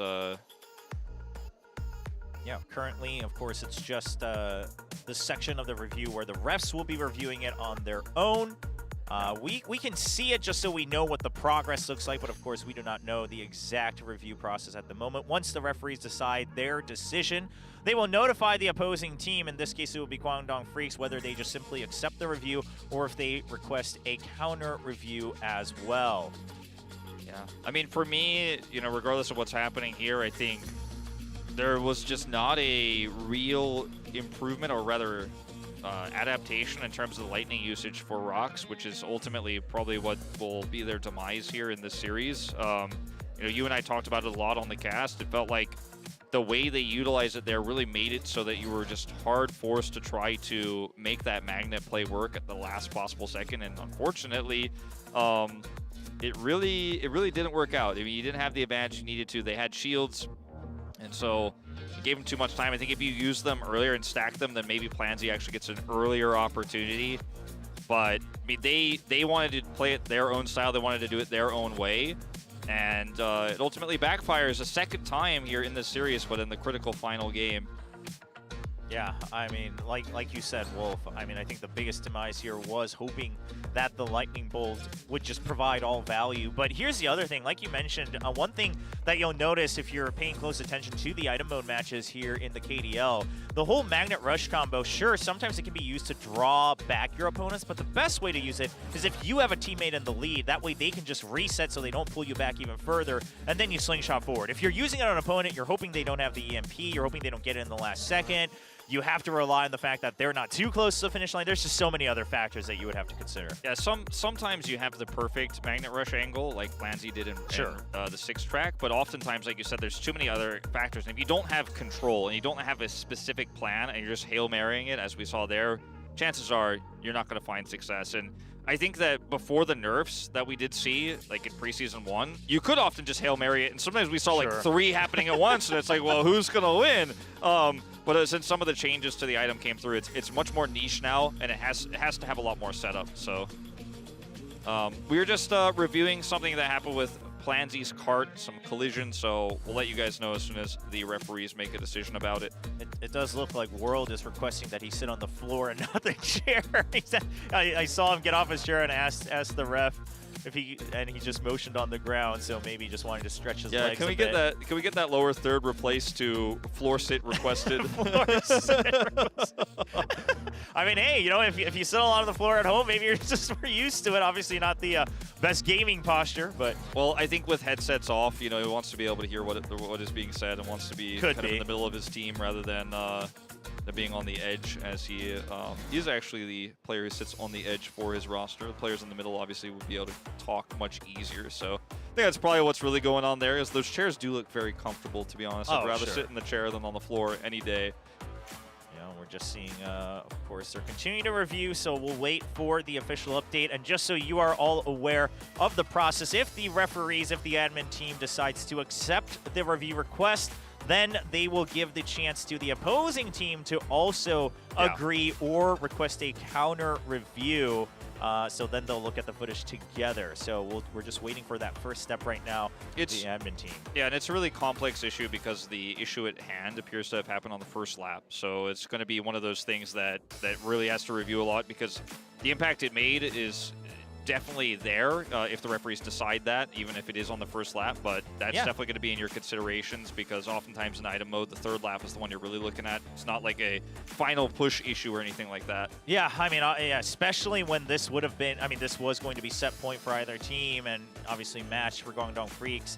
You now have to consider the impact itself after you decide whether there really was an issue or not. So, you know, obviously they're going through everything they can to make sure the most proper decision is made.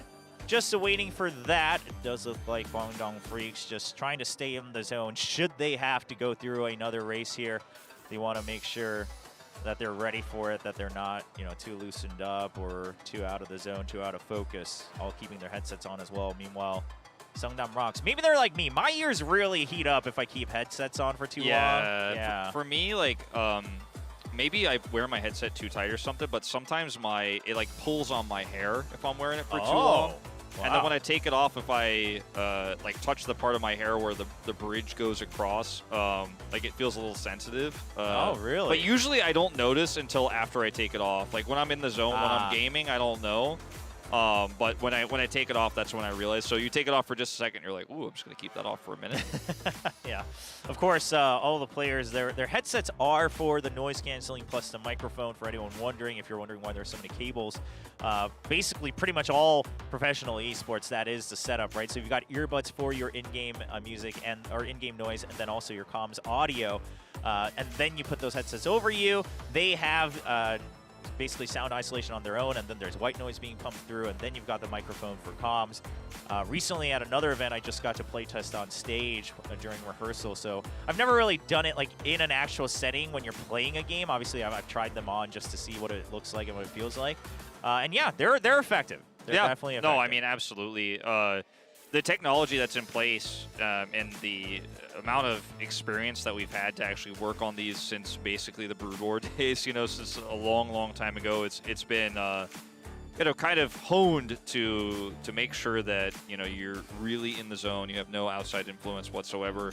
Oftentimes the same kind of headsets that you would wear as like a helicopter pilot, just to make sure your ears are protected. So. Yeah.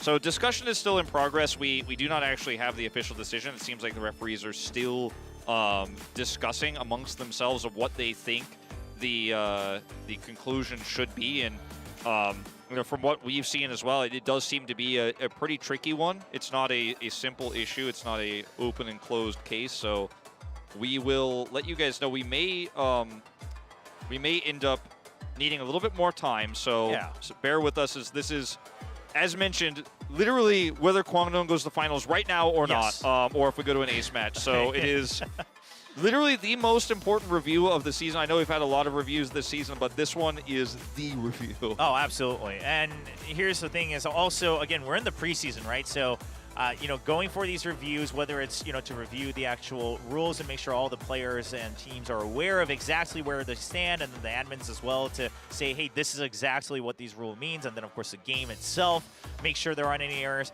And also just this process, right, to make sure that everything is stable and ready to go. So I'm glad we're able to go through these motions to make sure that the league is in a good place. But like you said, sure, preseason or not, such an important track. I mean, let alone match, right? That decides whether we potentially go to the ace match, whether Seongnam ROX can finally get to that grand finals for once, or does Kwangdong Freaks try to defend their title once again? Just to tell you everything we know, this is the final track of Item, potentially. I mean, we may have a rematch, but this was track 7. Kwangdong Freaks did win in the initial iteration of the track, but in the first lap, there was a unusual collision for Planzy that is being investigated. So in the first lap, there was a weird issue that was requested a review. So that's what the referees are looking at right now and investigating whether or not the collision that was experienced by Planzy is normal or not. And once we have that decision made, which it's been a kind of contentious decision actually amongst our referees, once that is decided, then Kwangdong will be told, and then Seongnam ROX will be able to appeal potentially the decision. So that's where we're at right now. We're clapping. We're hoping it's going to get resolved as soon as possible. Ding's a good teammate because, of course, Spell on the left here has been sitting out for the item mode as well. So Ding's just trying to keep him occupied. So what they were playing just there, by the way, is a variation of rock, paper, scissors. I know some other cultures have it as well, but in Korea, there is a variation where you like play rock, paper, scissors, and then the winner gets to basically challenge you. But hey, looks like we do have final confirmation. I am going to believe the graphics as they are going out, and everyone can read at home as well. So it does look like Kwangdong Freaks will be taking that victory. No rematch will be issued. The review will not be accepted after discussion from the admin team. And Kwangdong Freaks, they move on to the grand finals from the lower bracket to once again defend their title as preseason champions. That's right. The victory will stand, as you say, William. So You know, we were right in everything we said. They will have an opportunity to defend their title against Live Sandbox. And for ROX, at the end of the season, but what a massive improvement this squad did make. A team that came in as one of the weaker item mode teams, but had a decent speed to being a fantastic speed team. Item mode massively improved. Bring Kwangdong to 7-7 again. Defending champions, mind you. Fantastic finish in regular season as well. And I am looking forward to seeing what this org is going to do in seasons beyond. Absolutely. I mean, you look at the score, that just means one track goes the other way. We could have even had a 2-0 for Seongnam ROX, right? So it's really hard to say that KWANGDONGFREECS smashed him. I mean, Seongnam ROX put up a great fight. In fact, they were leading in both item and speed mode just by a hair's edge. However, they kept running out of steam in the last couple of tracks, and it's going to be the KWANGDONGFREECS who showed just a tad bit more consistency and focus to cross the finish line, so to speak, and avoid the ace match going to the grand finals. One of the advantages, you know, a lot of people will debate this issue for all time, but one of the advantages I think you can have as a team that goes through the lower bracket is that you're actually more warmed up. Some of your issues you may have had are identified, and I think KWANGDONGFREECS, especially after going 0-4 to then 4-3 here, their item mode growth is going to be massive before they go to the finals against Live Sandbox, who've just been kind of sitting up there after their win in the upper bracket finals against ROX, who struggled in item, right? So how much did Live Sandbox learn from ROX versus what Kwangdong learned from losing and to Sensation in item and then barely beating ROX in item? That's some extra momentum I think that KWANGDONGFREECS will have going to that finals on Sunday. Yeah, because speed mode, of course, they should be going in much more confident against Live Sandbox. As great as a team as Live Sandbox is, KWANGDONGFREECS, no roster changes, always has been speed demons. And, you know, we took a little bit of a different path than preseason one, but we come back to the same conclusion. It is still a rivalry between the KWANGDONGFREECS and Live Sandbox. Yeah, I mean, I feel like ROX and Aura, you could draw lines across like what both of these two teams did in the first few preseason postseasons, right? And that being that challenger to the pro teams, but ultimately falling a little bit short. Both of them just barely not able to actually make it to that grand finals. But I think that both ROX and Aura proved that they are very strong teams and very strong contenders, especially here in the second preseason. And as much as I am excited for the rematch here, I don't think that necessarily we move into future seasons. It is just going to be Live Sandbox versus Kwangdong every time. I think that we're getting closer and closer to potentially challenging those top two spots. Yeah, exactly. Those two teams did not look as dominant as they did in preseason one. I mean, both of them, right? Even including Live Sandbox, despite the roster changes. Sure, they're looking better and better, but every team's improving. I mean, Sensation, they got knocked out early last preseason. They come back even stronger after a slight roster rebuild. So this does look very promising for the regular season, but alas, for preseason, we await the rematch. But we're not done for tonight, ladies and gentlemen. We still have to pick 4 more players in solos to enter the final 8. You can see the roster down below. We are going to take a quick break. When we come back, it is going to be the final round of 16 solo match.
sexy mind. Baby, let me take you on a ride.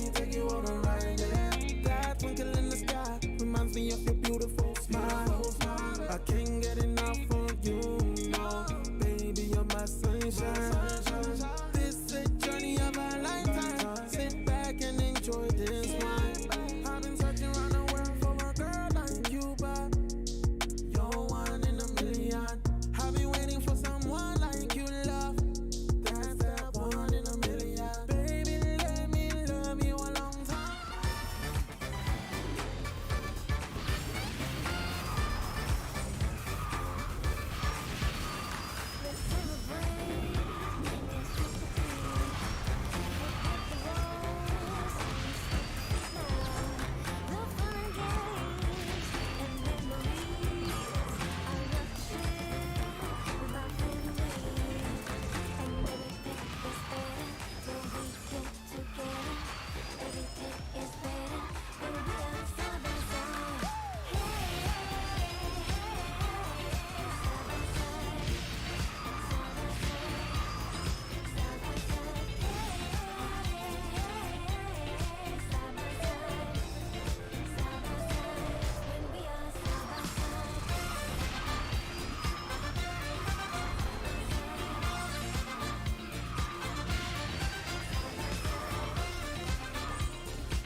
최근 만약에 센세이션이 안 되는 그림을 보자면 호준이 앞을 치고 나가도 이 백업 형성이 좀 안 되면서 패배하는 경우가 많았었는데 퍼센트가 최근에 좀 많이 올라왔었어요. 혹은 가드가 원투라인을 형성한다던가요. 가드 원투에 이제 좀 익숙해졌어요. 네. 그래서 지금은 가드가 뒤쪽을 막을 것이 아니라 드래프트 타이밍 정확하게 계산을 해서 선두권에 합류를 해줘야 되는 시점입니다. 오, 많이 올라오네요. 야, 이거 이렇게 되면은 앞에 2대2 싸움 됐고요. 포텐셜이 지금 괜찮습니다. 하위권에 있는 센세이션 선수들이 속도를 어이! 못 받았어요. 근데 웨이브도 튕겼고 이러면 동수 교환인 상황에서 앞쪽에 1대1 싸움이 중요해집니다. 이런 퍼센트가 중요한데 썸머가 앞장 서고 있죠. 원투 싸움 그리고 3-4 싸움에 의해서 결정이 될 가능성이 높아졌네요. 드랩보다요. 호준 마지막 드랩 보는가? 이 그림 어디서 근데 봤는데 오히려 이런 베스트가 어, 드랩이 안 오른쪽, 되겠는데요? 이 그림 어디서 봤는데 이번에 호준 2-3-5-7 되나요? 2-3-5-7 되나요? 네, 2, 3, 4, 2, 3, 4. 호준이 앞쪽에서 어마어마하게 해줬지만 팀순위 만드는 데는 실패를 했습니다. 아, 오히려 이거는 뒤쪽에서 호준을 드랩 잡고 역전하는 그림이 아니고 뒤쪽에서 태빈이 갑자기 퍼센트를 잡으면서 2-3-4를 만들어냈네요. 조커가 조금 더 올라가줘야 돼요. 호준 이렇게 약간 하다 보면 결국 시치면서 다운될 수밖에 없거든요. 대략 가드가 올라갑니다. 지금 가드가 함께 올라가면서 흔들어줄 준비를 하고 있는데 그 사이 쿨덤요. 네, 조커가 속도를 붙이니까 스피어가 바로 파악하고 스위핑 해버리죠. 지금 1등을 보기보다는요, 결국은 2-3까지 어떻게 잡아내느냐. 센세이션에게는 이게 좀 관건이라서 강동은 그 부분만 좀 막아내주고 있습니다. 자, 위쪽으로 올라가는 호준인데 글쎄 성빈은 좀 안락하게 지금 1위를 유지하고 있고요. 월드가 너무 쉽게 속도를 가속을 붙였기 때문에 다시 왼쪽으로 합류해서 호준의 앞뒤를 막아줄 수 있는 상황이 됐습니다. 호준이 약간 라인이 흔들리면서 감속이 좀 많이 됐었거든요. 그 타이밍을 월드가 놓치지 않았고요. 지금 성빈이 1등 고정이긴 하지만 센세이션도 지금 리드를 조금씩 만들어내요. 조커가 맞고 뒤에 퍼센트 압박하는 가운데 2, 3, 4 순간 먹긴 먹었어요. 센세이션 선수들이 동시다발적으로 드랩을 받아서 앞쪽으로 왔기 때문에 서로 꼬이지 않으면서 이제 1위에게 접근할 수 있는 여건이 형성이 된 거죠. 퍼센트가 약간 뒤로 쳐진 것이 결국은 좀 아쉽긴 하거든요. 이러면 상대 1등을 좀 잡아내야 된다는 부담감이 있습니다. 자, 순위 2, 3위만으로 부족한데 물론 2, 3, 4도 있겠습니다만 피어를 완전히 밀어내기도 지금은 쉽지 않아요. 호준이 성빈에게 많이 붙었어요. 그래도 네, 그리고 가드는 호준이 성빈과의 1대1에 집중할 수 있도록 만들어주는 역할이었죠. 카드 맞고 올라가죠. 운동장에서 호준 가드 원투 최근에 정말 많았거든요. 막아주고요. 자, 성민 아직까지 버티고 있는 가운데 이제 풀이 한 명 있어요. 일단 아웃으로 빼는 날 일단 좋았거든요. 안쪽 들어오면서 일단 1, 2위 유지. 맨 마지막에 드래프 치면서 이제 순위를 엎어내야 되는 관점이 뒤에 됐습니다. 막았어요. 그래 받았는데 이걸 막았고요. 끝에 라인 원투 애매한데. 원투가 추가 됩니다. 센세이션이 원투로 들어갑니다. 광동 프리스를 상대로 두 경기 연속으로 이런 대단함을 보여주는 원투 호준과 가드네요. 그리고 스피드전에서 약간 가드가 마음고생 많이 했었거든요. 드리프트 와서. 그런데 최근에 흐름은 다릅니다.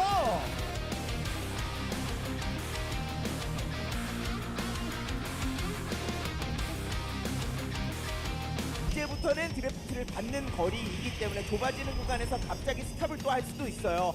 썸머 입장에서는 들어갈 때 정말 신중하게 들어가야 되고 오르막길 점프 뛸 때 드랩 받는 게 낫습니다. 여기서 드랩이 약간 조금 애매하게 나오긴 했었는데 오히려 나쁘지 않은 게 여기서 다시 한번 드랩각 잡으면서 압박 주면서 이거 지금 밀면 되거든요. 여기 공원길이 굉장히 신경전이 많은 지역인데 서머가 일단 좀 바로 뒤에 붙어 있는데 이거 슛드립이 좀 빠르게 들어가면서 라인이 좀 꼬이긴 했습니다. 하지만 다시 한번 여기서 드랩각 있거든요. 그래도 서머가 그동안 쌓여있던 에이스 결정전의 그 경험치가 타이밍 좋아요. 분명히 있어요. 이거 드랩 타이밍 서머, 좋았어요. 서머. 드랩 타이밍이 너무 좋았거든요. 서머. 자, 이번에 4로 올라왔습니다. 근데 녹이 다시 한번 이번엔 뒤로 붙어 있어요. 자, 이제 맨 마지막에 드랩 상황을 보기 위해서 썸머도 조절을 좀 해줘야 되죠. 자, 눈치 싸움 갑니다. 드랩 터졌고 이러면 과감하게 밀 거고요. 근데 녹이 버텨요. 녹이 버텨요. 들어막을 수 있기 때문에 거리가- 지켜야 됩니다. 자, 이거 이거 맞지만 드랩이 아니 터져요.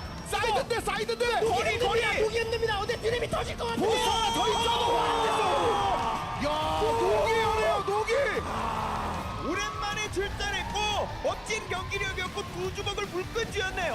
와 정말 지금까지 보여줬었던 녹의 약간 이 세레머니 중에 가장 기뻐하지 않나 싶네요. 월드가 저 10포인트 먹으면 34 되는데 이것도 굉장히 이상해지거든요. 8등이 1, 2등 달리는 거예요. 네. 다행히 1렙의 가장 위험한 구간에서는 큰 상황은 없었습니다. 근데 띵이 지금 이거에 있다는 것만으로도 나머지는 다 비상입니다. 팔건들은 다 비상이에요. 이렇게 경우의 수가 있을까요? 만약에 월드가 1등 했을 때 경우의 수가 있을지 한번 나중에 봐야 될 것 같아요. 우리가 지금은 계산 못해요. 네, 어려워요. 사람 내자 동률 심한 동률 나올 수 있어요. 심한 동률. 그냥 확 동률. 경기가 안 끝날 수 있고요. 네.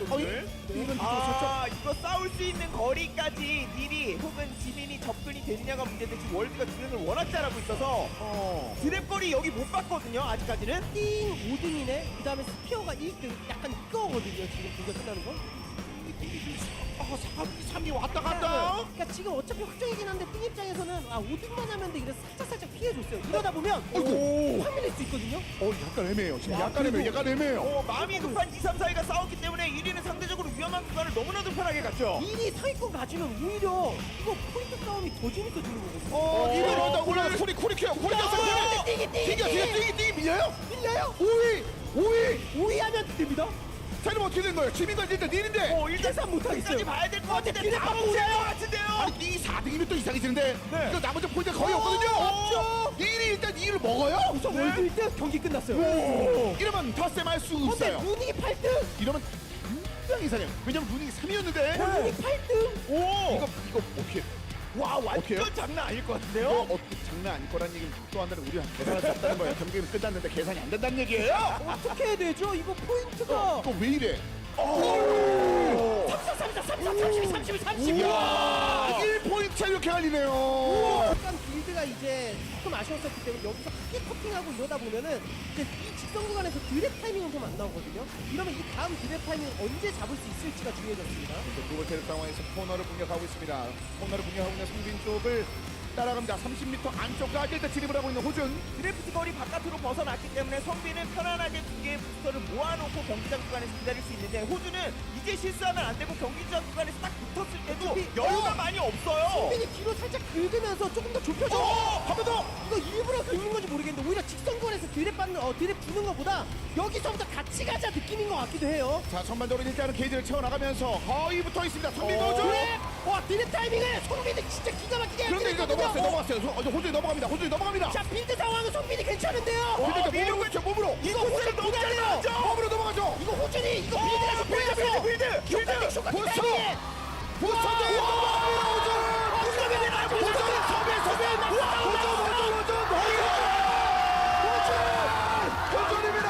마지막 순간까지 보이지 않았던 그 부스터 게이지의 1mm가 피니시라인 직전에 채워졌던 것 같습니다. 이런 짜릿한 해결을 만드네요, 호준. 언제나 그 짜릿함을 많은 팬분들에게 보여줬었는데 정말 오랜만에 이런 장면을 만들어내네요. 아이스 익스트림 경기장에서 나올 수 있는 에이스 결정전 중에 단언컨대 정말 최고의 해결이었네요.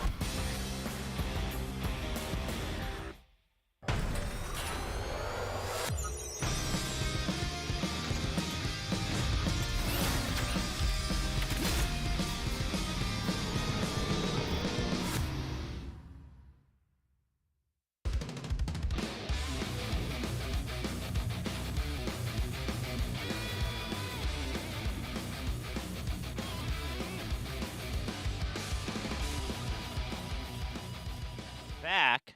We are back. We are back here for the KDL. We just wrapped up the lower bracket finals for the team matches, and so that means we do have Liv Sandbox and Guangdong Freaks waiting for a rematch next weekend in the grand finals of preseason 2. However, we are still not done with finalizing the final 8 here for the solo matches. We're looking to do that today. We have an insanely stacked set of players today. We'll talk about who they are in a moment, but this is the format, so the finals already has half of its players decided. They were the top 4 from the round of 16 winners match, but the round of 16 final match is yet to be played. People call this GSL style group. It's a group where you have these players battle against each other for advance, for drop, etc. You have a winners match, a losers match, and then a final match. We're in the final match, so finals right now we have Ding, Spear, World, and Jimin. Yep. And the top 4 of this group: Hero, Luning, Cool, NEAL, Duzzi, SUNGBIN, HoJun, and JJONG. It's This so stacked. insanely stacked group. Only 4 of these players are going to the finals, and 4 of these man. players are going home. It's insane. Of course, in the losers match earlier, we did have Most Joker, Spell, and Hyunsu being knocked out as well. And even there, I mean, you know, that's just such a star-studded lineup, right? I mean, Hyunsu, Spell, and then Joker returning to pro play, Most in his rookie season here in his debut season, making it to the round of 16. All very impressive. But like you mentioned, in this final 8 to decide which 4 kind of eke out their chance into the final 8, that's insane. Ding had such a fantastic group as well, where he was able to just crush it. He actually picked up several records as well. He still holds Rio de Nitro and Zigzag Timberland. So looking forward to seeing how he does in the grand finals, of course, especially after that loss earlier today. But let's introduce our final match players here from our start to finish from our seeds. We'll be starting off with Hero. Oh, check out Hero's hair. Yeah, going for the yellow hair for the yellow stripes, am I right? Going for that first seed here in the final match, coming down from the winner's match.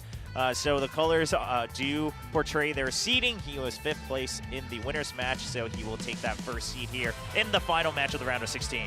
Yeah.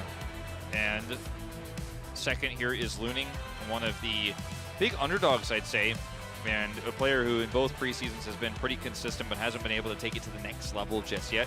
He set a lot of the early track records and then was able to pick up some in season 2 here, preseason 2 rather, that is to say. So we'll see what he can do tonight. Is Cool, a big favorite as well, a player who has really just needs no introduction, to be honest. I mean, the defending champion in solos for preseason as well, right? So just took that victory in the team match earlier to try to defend their team title in preseason, trying to look to do the same here in solos. And next up, another player who was in the final match in the final 2 against Cool in preseason 1, looking to return once again. Back home again. Cool, 9 first place finishes. Also a stat we saw earlier, which I didn't mention, but is actually crazy as #1 first place finishes of this season. As Duzzi here did end up getting first place in the losers match, as we mentioned, looked fantastic there. We'll see how he performs here tonight. He wants to go to the finals. Yeah, I mean, he wants his shot, right? I mean, a lot of these other players, is that Next Duzzi level. making it to the final? That's amazing. That is an amazing fan sign. Next up with the green stripes, we do have SUNGBIN, another member of the KWANGDONG Freaks. We already have 2, Spear and World in the final 8. Guangdong Freaks trying to make sure all 4 of their racers are in the final 8. Yeah, says he wants to have fun. I think winning is definitely one of the most fun things you could do. As HoJun, the Emperor, he is one of the big contesters, right? And I think he has improved massively from Preseason 1. Obviously, Kartrider Drift, very similar to Kartrider, but you know, some of those skills do transition over, but there's a transition period. I think HoJun got through that transition period very quickly and is once again just one of the top racers here. Yeah, I mean, his improvement has shown just why he's been called the Emperor before. And then here's another member who was called an Emperor in a different universe over by KRPL and Kartrider Rush Plus League. He had so many victories, I believe 5 titles under his belt in that game. Now coming over to Kartrider Drift, trying his hand in solos for the first time. Yeah, looking to be one of the underdogs in this group based on seeding, but I would not be shocked if he does make it through, as we have just such a stacked group. I mean, if you told me this was the finals, I'd believe it. But yeah, only 4 of these players are going.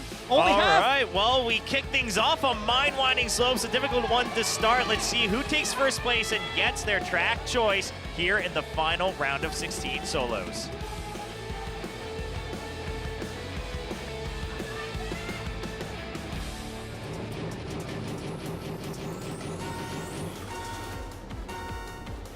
And the race begins. Cool continuing to hold that record here. Of course, he made that in the round of 16 earlier. Let's see if he can reset it once again.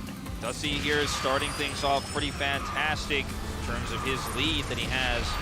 And he's holding on to it here on Mind-Winding Slopes as, NEAL trying to take an aggressive build. You know, you don't always see those from NEAL because he does take some really aggressive builds that are insane, and then he falls behind. And Cool gets bumped away. He tries to recover, eventually hits the pillar, and that puts NEAL and Cool, the finalists of Preseason 1, all the way at the back here in the very first track. No, it's the first track. I mean, there's still a lot left to be played, but this is a one-lapper here, so I think recovery just not on the cards for these two, not in a group this stacked, and one mistake like that is going to cost you a ton of points, as Luning has now regained control of first place and has actually built quite a big buffer between himself and Duzzi here. Yeah, and HoJun actually taking a bit of an outside road there around the pipes, making sure he doesn't collide. He's been trying to play it safe in the caves, now looking to get up front, trying to enter a podium finish.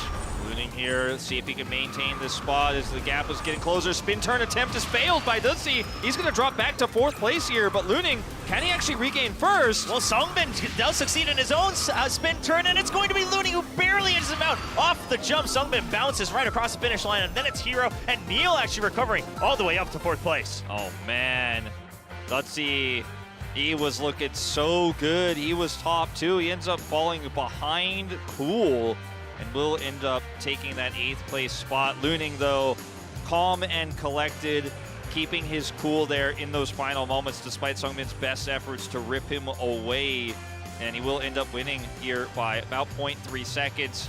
And NEAL with a big recovery. I was going to mention earlier, you don't often see the NEAL error because it doesn't happen too often, but every now and then, you know, when you're the mad scientist, you're doing these crazy things that NEAL does, you do end up sometimes missing the mark. But he's also so good at recovering and coming back from those types of situations that even though he had a major error, he will still get top 4. You can't say the same about Cool, unfortunately, in this first one. Yeah, Cool not able to stabilize enough. Meanwhile, HoJun was trying for that podium finish, gets caught around those hairpins, finished 6th as well. Well, it's going to be Luning taking us to another difficult track. We will be going to Forest Zigzag Timberland.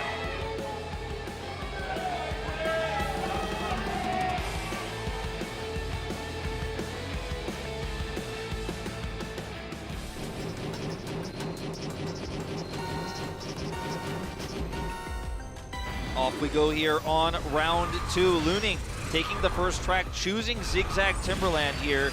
We'll see how he performs on this second track. It is a first to 50. If you're joining us from teams and it's your first time in solos, it ends when the first player reaches 50, and that's when the cutoff line is drawn. Yep, and only the top 4 will move on to the final 8. The bottom 4 finally getting eliminated from the star-studded lineup of the solo matches here in Preseason 2 of the KDL. Hero did shoot off into first place, and he's able to keep it for the majority here of the first lap. Yeah, NEAL also making an aggressive play here now as well in top 3, as he will be able to keep it competitive here. I mean, he's not actually able to get any further momentum than what he had, as the defensive setup here is too good. I say that, though, and as Cool comes up here, we've just got a tightly dense pack of, very dense pack of top 5. Yeah, they're all bunched up. Meanwhile, Luning, HoJun, and JJONG a little bit behind. So in their own battle of the bottom 3, Duzzi will bump the wall as he tries to cut the corner a little bit too close. SUNGBIN and NEAL just contesting, but NEAL's not going for any aggressive play just yet. We still have a full another lap to go.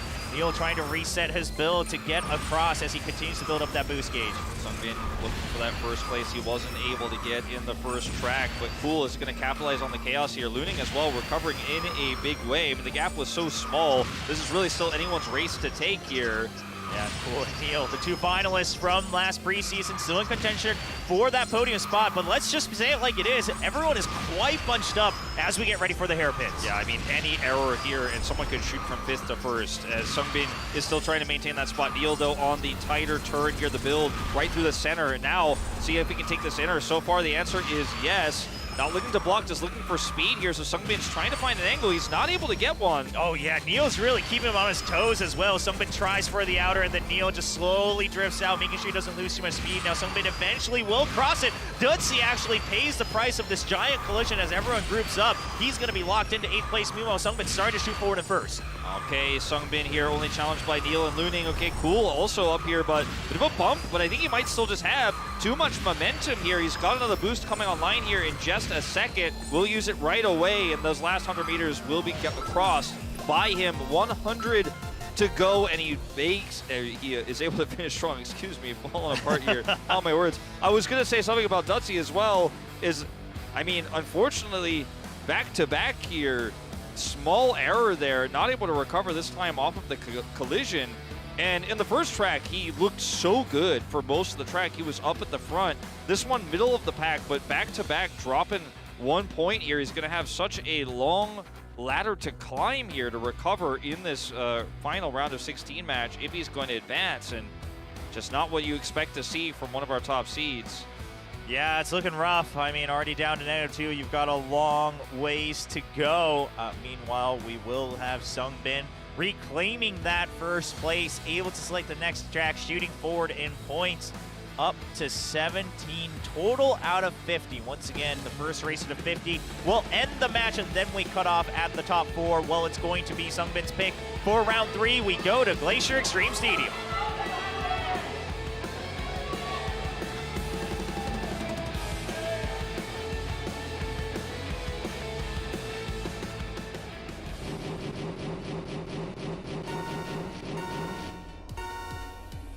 And we're off on SUNGBIN's pick of Glacier Extreme Stadium, and he will shoot forward with a decent start here. Actually reclaims first as we enter the first turns. Glacier Extreme Stadium is such a fun track, especially the higher level of play you get to. Those hairpin turns really, I mean, I say it all the time, but it separates the great players from the best players, you know.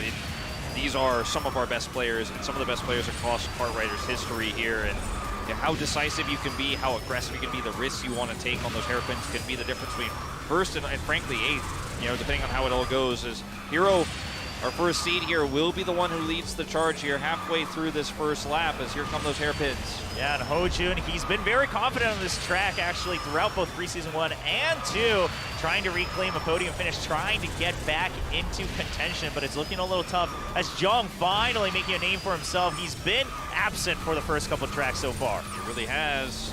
Luning going to move up into first place here again, as well, as we are just so neck and neck. I mean, normally solos are like this more than teams, obviously, with everyone out for themselves, but at the end of the day, with how crazily close this is to the high level we have here, I mean, it's just anyone's race to take. 1 to 6 here. I mean, Hero was in first, now he's in 6. He could be a first again just off of 1 collision, as JJONG trying to maintain his composure here, back in first place. Oh, bumps the wall just a bit. He will have to maintain his speed, but it's getting a little tough to hold on to that first place, especially as we enter the hairpins. Now, will we see a couple different builds here just to try to overtake?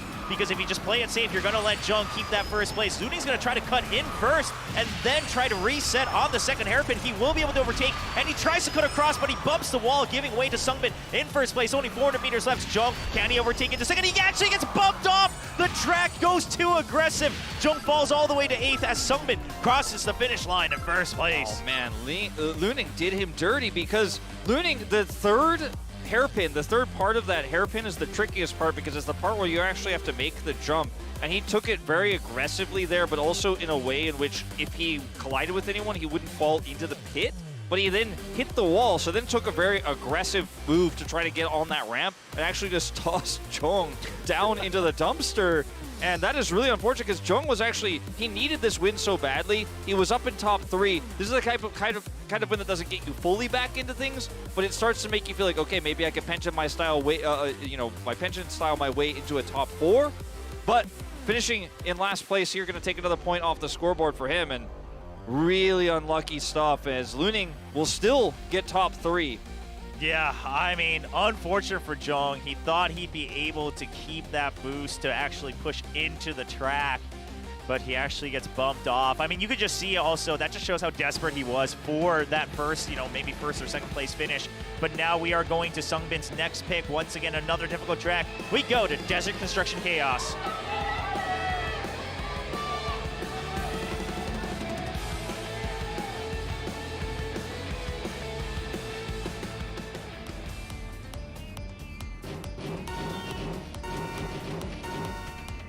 Off we go on our 4th track, Desert Construction Chaos. We have SUNGBIN and Luning being our most consistent finishers thus far, but NEAL very close behind. Yeah, I mean, especially after that rough start on the very first track, he recovers by the end of winding slopes. And let's also mention another bump as we watch that happen. But let's mention, you called it out during Extreme Stadium, Wolf, but this lineup in the final round of 16, it's really got everything you would want in a Kart Rider Drift solo match, right? You've got great racers, you've got history in the likes of HoJun and then JJONG from a different game of Kart Rider. Of course, the recent champions, the likes of Cool, NEAL, showing up in this generation. You've got rookies like Duzzi. It's got the full package. Yeah, it really does. And I mean, with HoJun here in first place right now, it's just another showcasing that anything can happen. He's sitting on 4 points right now, but he's not going to let that get him down. He's got some momentum here. Oh, the recovery from him as well. Yeah. Caster's blessing right here. Absolutely. Nice stop just to make sure he doesn't get bumped out and actually gets boosted forward off of that bump. He will have to regain that top speed. So SUNGBIN takes that advantage, that opportunity to shoot into first. And SUNGBIN currently at 27. He's already crossed the halfway mark up to 50 points. He's trying to finish the solo match as soon as possible. Yeah, he and Cool actually leading in Nitro. Cool actually had some additional advantages over him in that Nitro regard, but did use an extra one to try to maintain that spot. So they are in a great spot right now here in those top 2. HoJun trying to challenge as we get towards the end of the second lap here.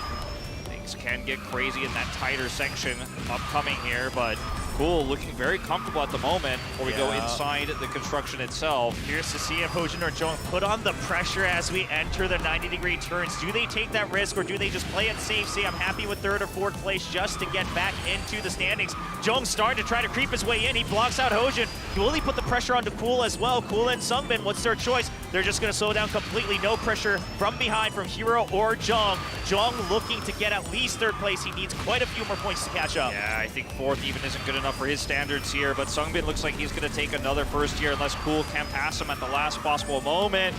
And the answer is no. And Luning takes 6. JJONG will be top 4, but again, not good enough, I think, here for what he's looking for, especially if you consider how ahead SUNGBIN is now. I mean, he's moved us up to 37 now points. So, I mean, you're 2.5 essentially races away if he continues to get these points so cleanly from your chances of going to the finals slipping away, as JJONG has been such a fantastic player. He's been such a critical one for ROX in the team leagues as well.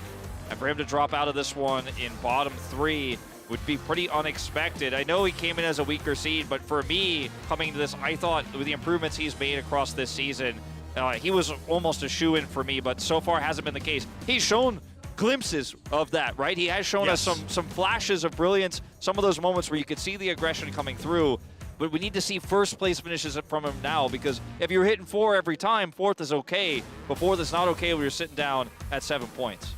Yeah, it's looking rough, and so many people were excited to watch him in solos after his ace match Rampage in Preseason 1. Well, currently all eyes on SUNGBIN as he leads with 37 points and takes us to World Tour New York Rally.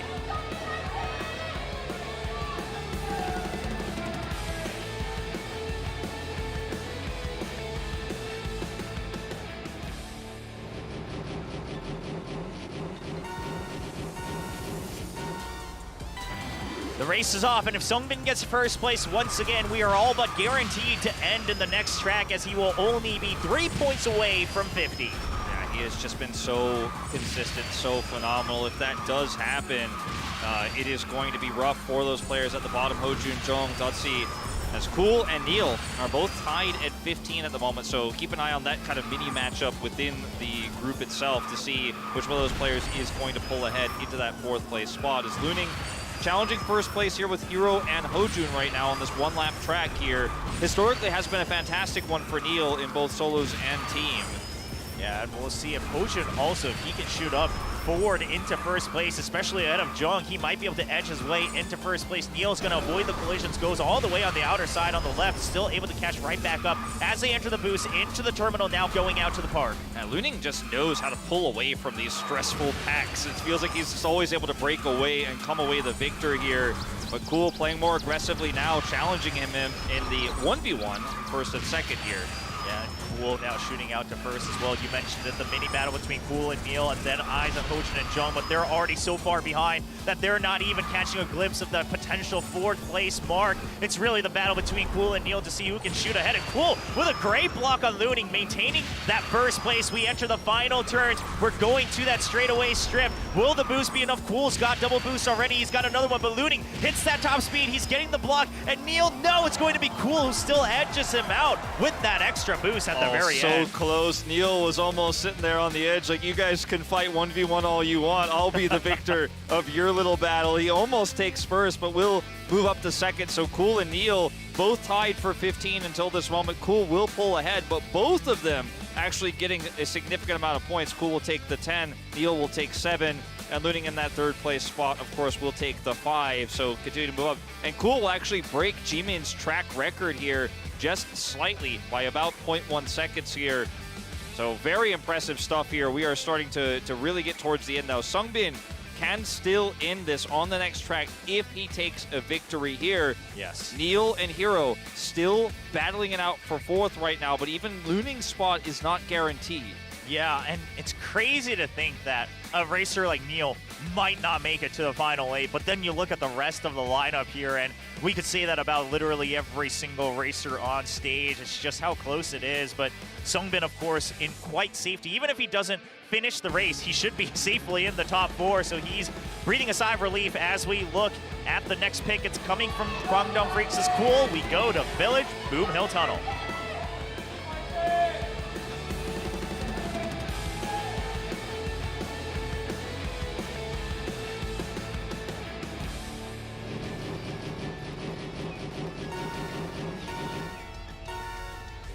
Off we go here on Boom Hill Tunnel. A 1st place finish for SUNGBIN here would end this group. Now, on the other hand, this is going to be JJONG's track record, actually. He holds the current track record here, so one of his best tracks. Let's see if he can do it again here. A win here does not even necessarily make his chances of advancing that great, but if he does, and we see a weak performance from SUNGBIN, maybe there's still a chance, but a lot of other things have to go right. Not too hopeful for him here, but at least it's his best track. Yeah, curious to see. I mean, Destiny's kind of out of his own control, but at least he can try to make another splash. HoJun looking at the same future right now as he's sitting in the middle of the pack. Duzzi does shoot forward. He's had a rough going, but he wants to go out with a splash as he's holding on to first place. And this is one of those tracks that if you get into the top spots, you can try to hold on to it. He does ping pong off, making a huge opening for Hero to shoot forward. Yeah, it's really difficult to actually catch up because this track is so narrow, as no one can actually get that NEAL railing that he has popularized. Here he's top 4. SUNGBIN, also we had the picture-in-picture showcasing that he's been in 8th this entire time, so less likely that this is going to end here right now on Boom Hill Tunnel. Is Hero going to be able to maintain that 1st place spot? Both shortcuts going well, no corner collisions, and it looks like he's done it. Yeah, he should be able to cross, but HoJun, can he? Oh, he tries to aggressively go into 2nd, but will be pushed out off of the corner. Gets bumped all the way down to 4th place, leading away from KOOL, but JJONG will be able to edge him out in 3rd as well. All right, we're going to have to get a final check here on points for after this one, because Hero grabbing 10 puts him up to 30, I believe. And now, you know, that middle of the pack gets a little bit more complex because it looked like he was going to be falling behind, but actually now picking up 10. He's actually pushed himself into potentially qualification here, as Duzzi as well picking up these points somewhat irrelevant. So Hero actually jumps up to second place, and the difference between 4th and 5th now is 1 point. Luning and NEAL, 24 and 23, as Cool will jump up to 28. As, I mean, it doesn't get much closer than this. As SUNGBIN, even though he ends up losing a point here, still will end the group with a first place finish. Man, I mean, that battle for 4th place, it's getting real close. Like you mentioned, 1 point difference between Luning and NEAL, and even then, Cool not entirely out of the clear just yet. If SUNGBIN can't finish the races here, only 10 points needed for SUNGBIN. Still just a first place finish would do it, but currently we're looking at Hero's next pick, and he's gonna take us to a mine track. It will be Rickety Rails.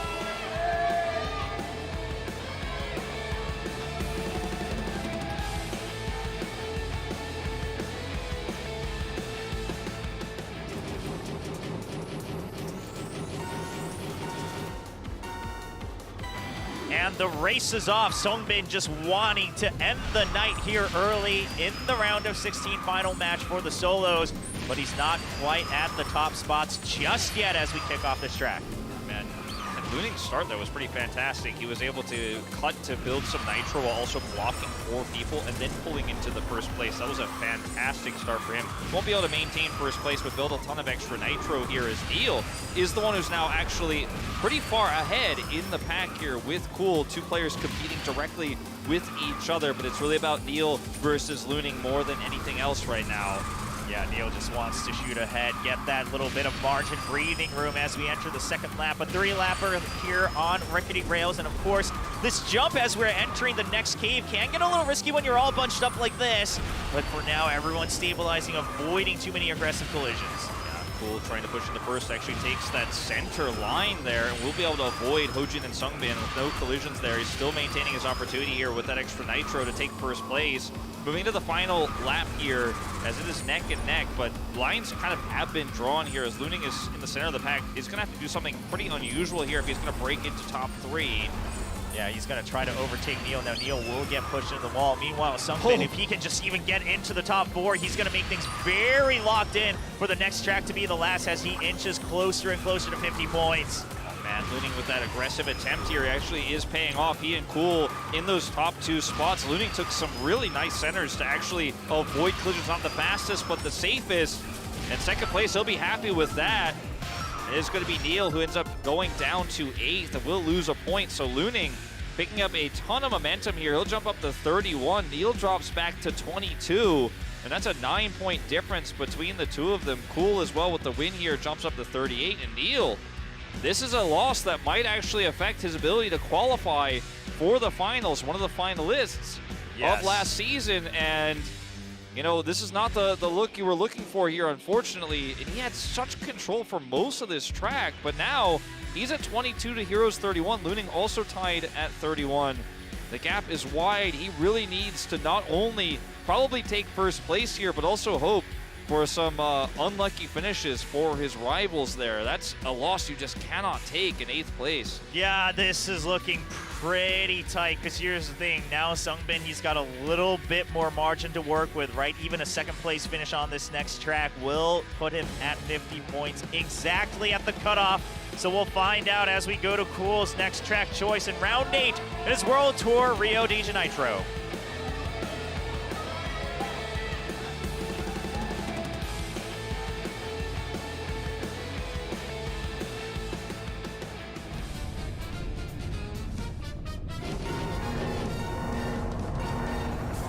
The gates have opened for what is very likely our last track. If we see a top finish here for SUNGBIN, first or second will do it. NEAL is hoping that is not going to be the case because he needs some serious points here, and he is starting things off with a bang on this downhill track. It's a 1-lapper, and he's got the lead. Yeah, but even just first place might not be enough. He has to make sure that Hero and Luning are far behind as well, and Hero's not making that happen. Luning in the middle of the pack, but Hero following close behind in 2nd place. Eventually gets pushed back a little bit as JJONG finds an opening. I mean, if we do see SUNGBIN fall far behind once again, JJONG might even have an opening to try to catch up, but Never mind. That's Caster Caster Curse. Curse Oh no. in action. Okay, well, NEAL at least in first place here. He's keeping the hope alive right now, and even if Hero takes second, he gets an additional chance, right? Because it's only top 2 here. Well, assuming SUNGBIN doesn't get top 2, because SUNGBIN gets top 2, then it's all over. But if he doesn't and NEAL takes his first place, his chances get pretty good, assuming that Hero also isn't taking that second place spot, as he is actually significantly ahead here as we're getting closer and closer to the end of this track. 500 meters to go. Let's see if he can maintain that first. But SUNGBIN, he's looking for a draft timing, and if he can get, oh no, he's gonna get bounced off the wall. He goes a little too aggressively. NEAL cannot get the first place either. He's only 1 spot ahead of Luning. Meanwhile, it's going to be Duzzi with a redemption arc in that first place. So now there are multiple players who Yes. can end this group, which has been the most competitive solo group I've seen since I started commentating Kart Rider. As Duzzi will take first place here. He will have track selection, but he's not really in the conversation, unfortunately, in terms of points at the moment. But NEAL will find himself 2 points behind Cool after he's already significantly behind. So notice the gap here is going to be quite large between him and Cool. But Hero, only 4 points is actually what he needs to pass him with. So NEAL basically looking to go 2 to 3 positions ahead of Hero. The higher up he goes, the more points he's going to get. But this is very likely our last track. Oh yeah, I mean, we currently have SUNGBIN at 46, Cool at 45, right? So SUNGBIN, I mean, if he just gets into that top 5, he should be ready to go, or the top 4 rather. And then we're gonna have Cool with the same idea, right? If he can get into top 3, he's gonna be able to wrap up the race. So we'll find out. Of course, the KWANGDONG racers, they will do anything to make sure all 4 of them are in that final matchup. Well, right now it's Duzzi's track choice as we go to WKC Korea Circuit.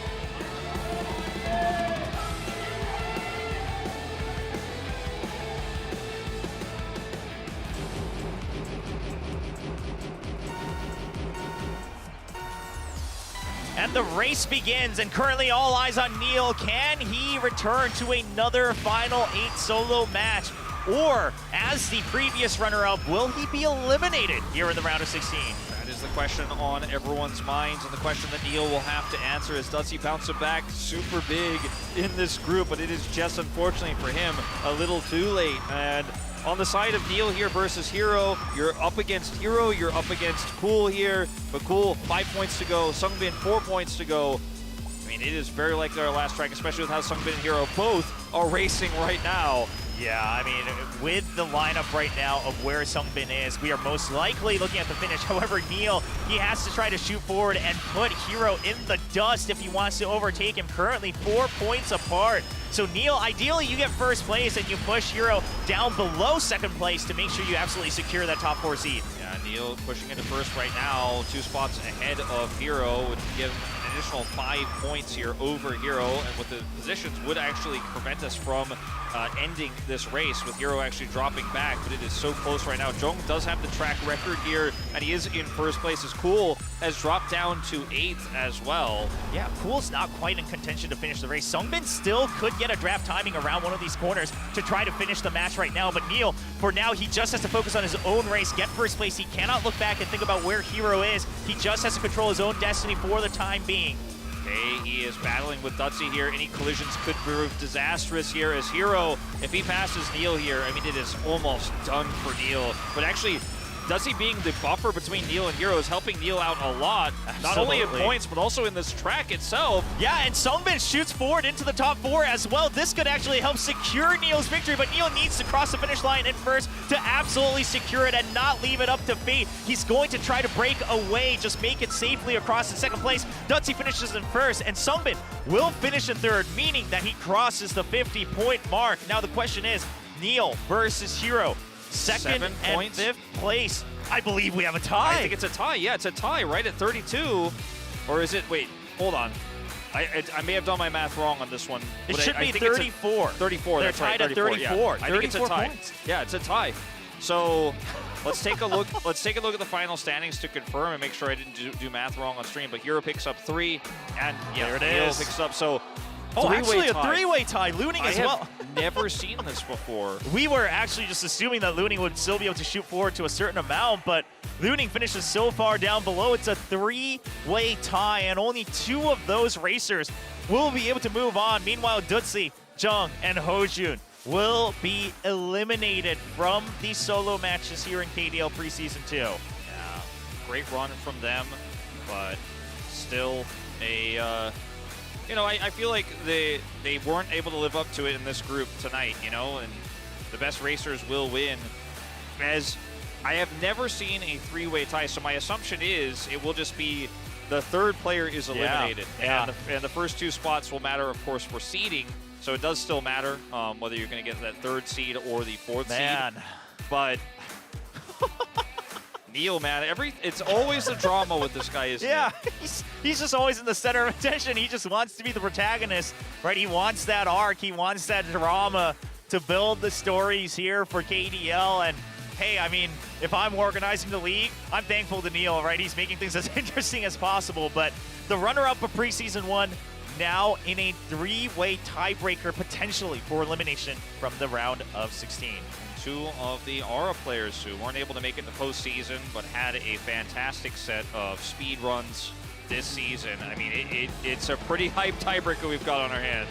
And we are going right back to where it started here today for the solo round of 16. We go to Mine Winding Slopes.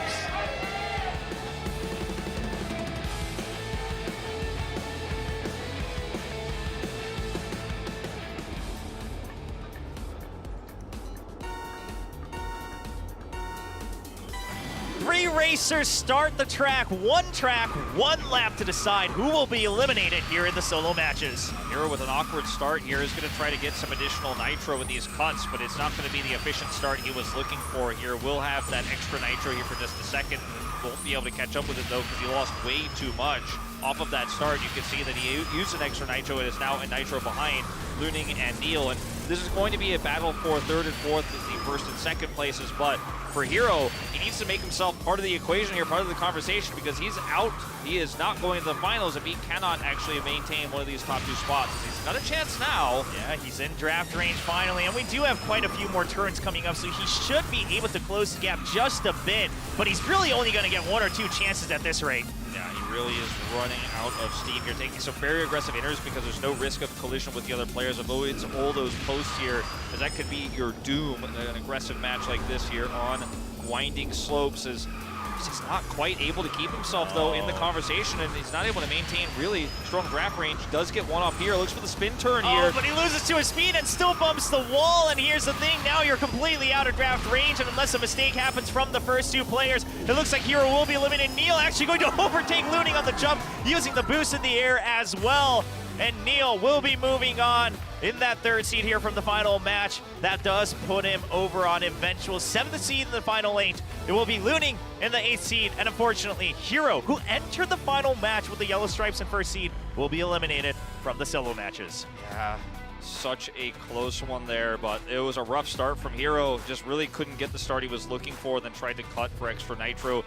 NEAL and Luning sitting next to each other throughout that as well, just with the stage positioning there. And NEAL, you know, he gives him a handshake as well because they will be entering the finals together. But it is absolutely one of those moments where you look at NEAL and his dominant finish there, and you're like, it's like he's looking at the camera saying, I knew I was going all along. There was never any question. There was never any doubt.